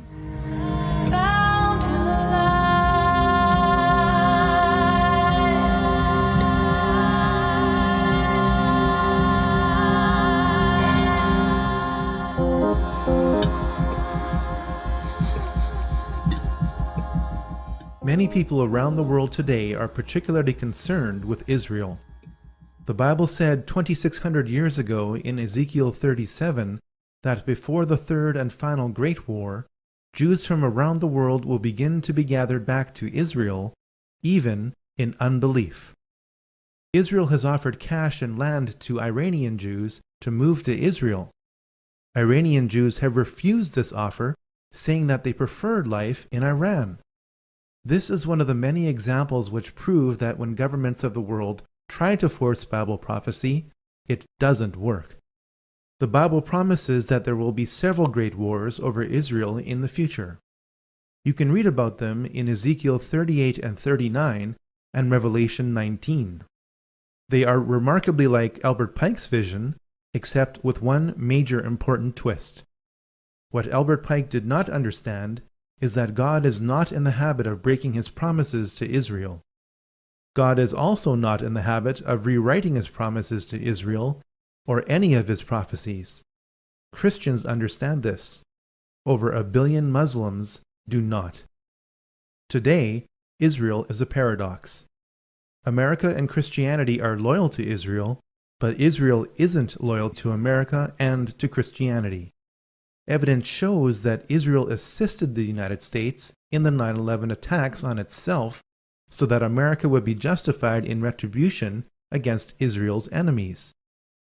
And all of a sudden, down there, I see this van parked. And I see 3 guys on top of the van. And I could see that they were like happy. You know, they didn't look shocked to me. I just happened to see the van and, you know, hollered over to my lieutenant. You know, I think that could be the van. We checked it out and it was. You know, we were all on edge, obviously, so I really wasn't looking to make friends with these people, and neither were the officers that I were with. Once we started talking to them, you know, they were pretty much like, hey, you know, we're not against you, we're with you.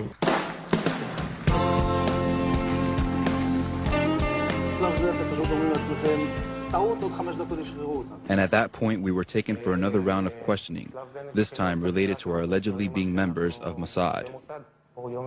The fact of the matter is, we are coming from a country that experiences terror daily. Our purpose was to document the event. Most directory assistance calls and virtually all call records and billing in the U.S. are done for the phone companies by Amdocs Limited, an Israeli-based private telecommunications company. Amdocs has contracts with the 25 biggest phone companies in America and more worldwide. Since September 11th, more than 60 Israelis have been arrested or detained, either under the new Patriot anti-terrorism law or for immigration violations. A handful of active Israeli military were among those detained, according to investigators, who say some of the detainees also failed polygraph questions when asked about alleged surveillance activities against and in the United States. Building is going to collapse. Nothing information. Building is going to collapse. Nothing information. Investigators suspect that the Israelis may have gathered intelligence about the attacks in advance and not shared it. A highly placed investigator said there are, quote, tie-ins, but when asked for details, he flatly refused to describe them, saying, quote, evidence linking these Israelis to 911 is classified. I cannot tell you about evidence that has been gathered. It's classified information. Some mainline TV preachers are bending over backwards trying to justify Israel's every move to the point where their teachings are anti-biblical. In defense of Israel will shake Christian theology. It scripturally proves that the Jewish people as a whole did not reject Jesus as Messiah. It will also prove that Jesus did not come to earth to be the Messiah. It will prove that there was a Calvary conspiracy between Rome, the high priest, and Herod to execute Jesus as an insurrectionist too dangerous to live. Since Jesus refused by word and deed to claim to be the Messiah, how can the Jews be blamed for rejecting what was never offered? Read it in this shocking expose in defense of Israel. The modern recreation of Israel is causing something to happen that the political Zionists did not intend. Just as the Bible said would happen, many Israelis are beginning to realize that Jesus is the Messiah. היום חיים כבר בינינו כ-15,000 יהודים משיחיים מאמינים בישוע. מתפללים אליו אבל גם מלים את בניהם, מנשקים את המזוזה ומתגייסים לצה"ל במוטיבציה מלאה. שלמה רז פגש בהם וחזר קצת מבולבל. אבל כל זה לא משכנע כמובן חוגים חרדים שנלחמים בהם מלחמת חורמה. אז מוסרים ילדים קטנים לנצרות, נותנים להם בגדים יפים ולחם ואוכל, ואחרי זה אומרים להם בואו תשתחוו ליוסקר, הרב זאר. זוהי הפגנה שארגנו חסידי גור בערד נגד הקהילה המקומית. הנה רבקה פנאי באה ממשפחה חרדית, חטפו אותה, עשו ממנה נוצריה. הם חוטפים ילדים ומצפילים אותם לנצרות, תתרחקו מהם. כשהאמונה יוקדת, אין מה שיעצור את התופעה. בשנים האחרונות יש גידול משמעותי במספר הקהילות של היהודים המשיחיים. מדברים לפחות על 15 קהילות רק בירושלים. אפילו באזור הזה, גבול השכונות החרדיות, פועלות כמה קהילות של יהודים משיחיים. הקהילה הזאת, שמן ששון שמה, פועלת במרכז ירושלים. בניגוד לכל הקהילות האחרות שפנינו עליהן, היא הסכימה להיחשף למצלמות. הקהילה הזאת צמחה בשנתיים מ-60 מאמינים לכ-200. רבים מהמצטרפים החדשים הם צעירים, ילידי הארץ, חלקם מבתים מסורתיים. התפילה היא יסוד מרכזי אצל המשיחיים. כל אחד מתפלל מתי שבא לו ואיך שבא לו. אין נוסח תפילות מחייב. רוצים שנדע שהאמונה היא שקושרת אותם לארץ הזאת, שאין סתירה על פי אמונתם בין הברית החדשה לבין התנ"ך, להפך, שאפשר להתפלל לישו, ישוע בלשונם, ובמקביל לקבל את השבת כמו שמקבלים אותה במיליוני בתים יהודים ברחבי העולם.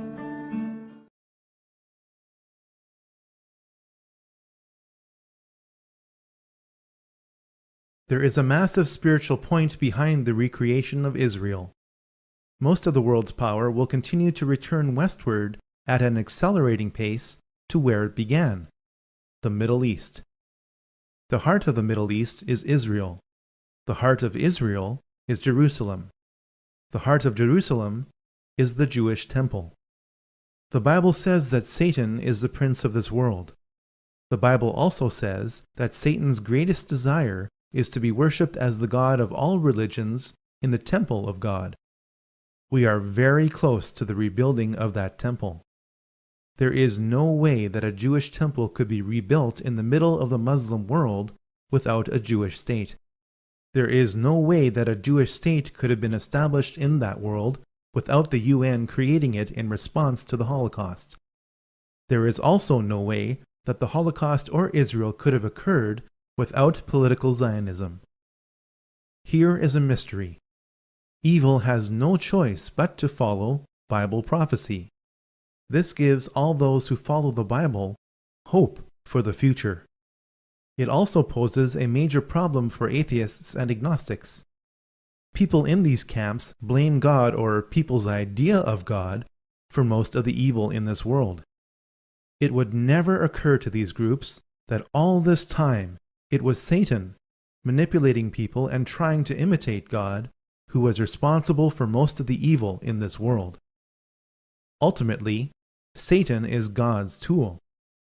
For all those who think that the Bible was written by secret societies to fool the world into believing that God is in control of it, keep one thing in mind. The New World Order couldn't control all aspects of one major event. Do you really think that secret societies could arrange hundreds of events over thousands of years?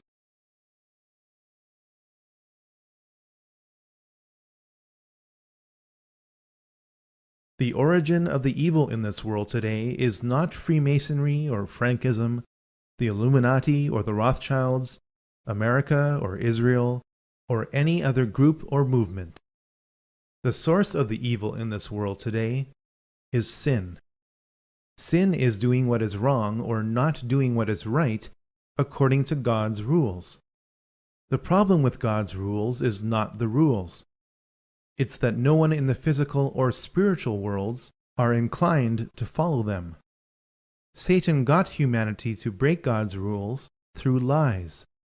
People join secret societies because they think they will not die and because they think that special knowledge will make them be like gods, knowing good and evil. These two lies from Satan have not changed in over 6,000 years. We need to prepare for the worst and hope for the best, starting with the preparation of our souls. There are plenty of guidelines on what to do that are prudent and not paranoid. Your elderly parents or grandparents knew what to do. You wouldn't call them paranoid. As you prepare, count your blessings. A final word to Christians. Did you think you could elect Jesus into office? The New World Order owns both sides of the political spectrum. The heart of man is full of evil. It's time to be more socially active and less politically dependent, never forgetting the gospel of Christ. The Americans round up people from the nearby town and force them to witness the horrors that have been committed in their name. 18-year-old Renata Simon. I could hardly believe what I was seeing. They had piled up the corpses of people who had died. The smell was just too much. I couldn't take it anymore. But the GI shouted at me, "You Hitler, Fräulein! Here, look, look!" Both America and Israel were dedicated to God. Did you ever think that Satan wouldn't have a plan for these two countries? It's time for reform instead of rejection or blind religion. Pray for our countries and institutions and work to reform them. We can get a reprieve just as Nineveh did. A final word to those who are still on the fence. The devil owns the fence. The devil's greatest trick is to appear as an angel of light.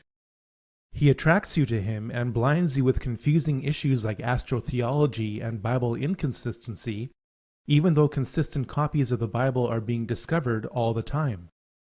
It's time to stop the lies. Tell me, have you ever lied? That makes you a liar, doesn't it? Have you ever stolen anything? Even some candy as a kid? That makes you a thief, doesn't it? Out of your own heart, you admit that you're a lying thief. You're no better than any member of any secret society. You deserve the punishment that you demand all the tyrants of history get. Do you want to defeat the New World Order? Do so one soul at a time, starting with your own. It's time to embrace the truth. Admit that you're a sinner and that you can't reconcile your life with God on your own. Believe that Jesus Christ is God's Son who died for your sins. Confess that Jesus is the Lord of your life. Tell somebody. Dedicate yourself to knowing more about God. Start by reading 1 John near the back of the Bible. It's only 4 pages long. Then read the New Testament. As you do, find a Bible-believing church. If you get a chance to ask some ministers who Jesus is and they don't say something like, God's Son who died for you, move on. They are part of the problem. If Lucifer is a Christian myth, then why are so many anti-Christians dedicated to Lucifer? Lucifer isn't concerned with Moses or Muhammad. He is concerned with trying to be what he could never be, the capstone of heaven. Don't be fooled. Choose who you will serve today.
places fall, the idols they cry, the highest may low, the humble may high, the high places fall, the idols they cry, the highest may low, the humble made high.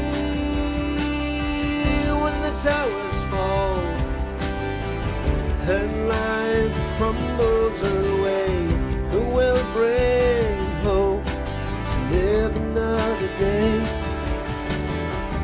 When the towers fall and life crumbles away,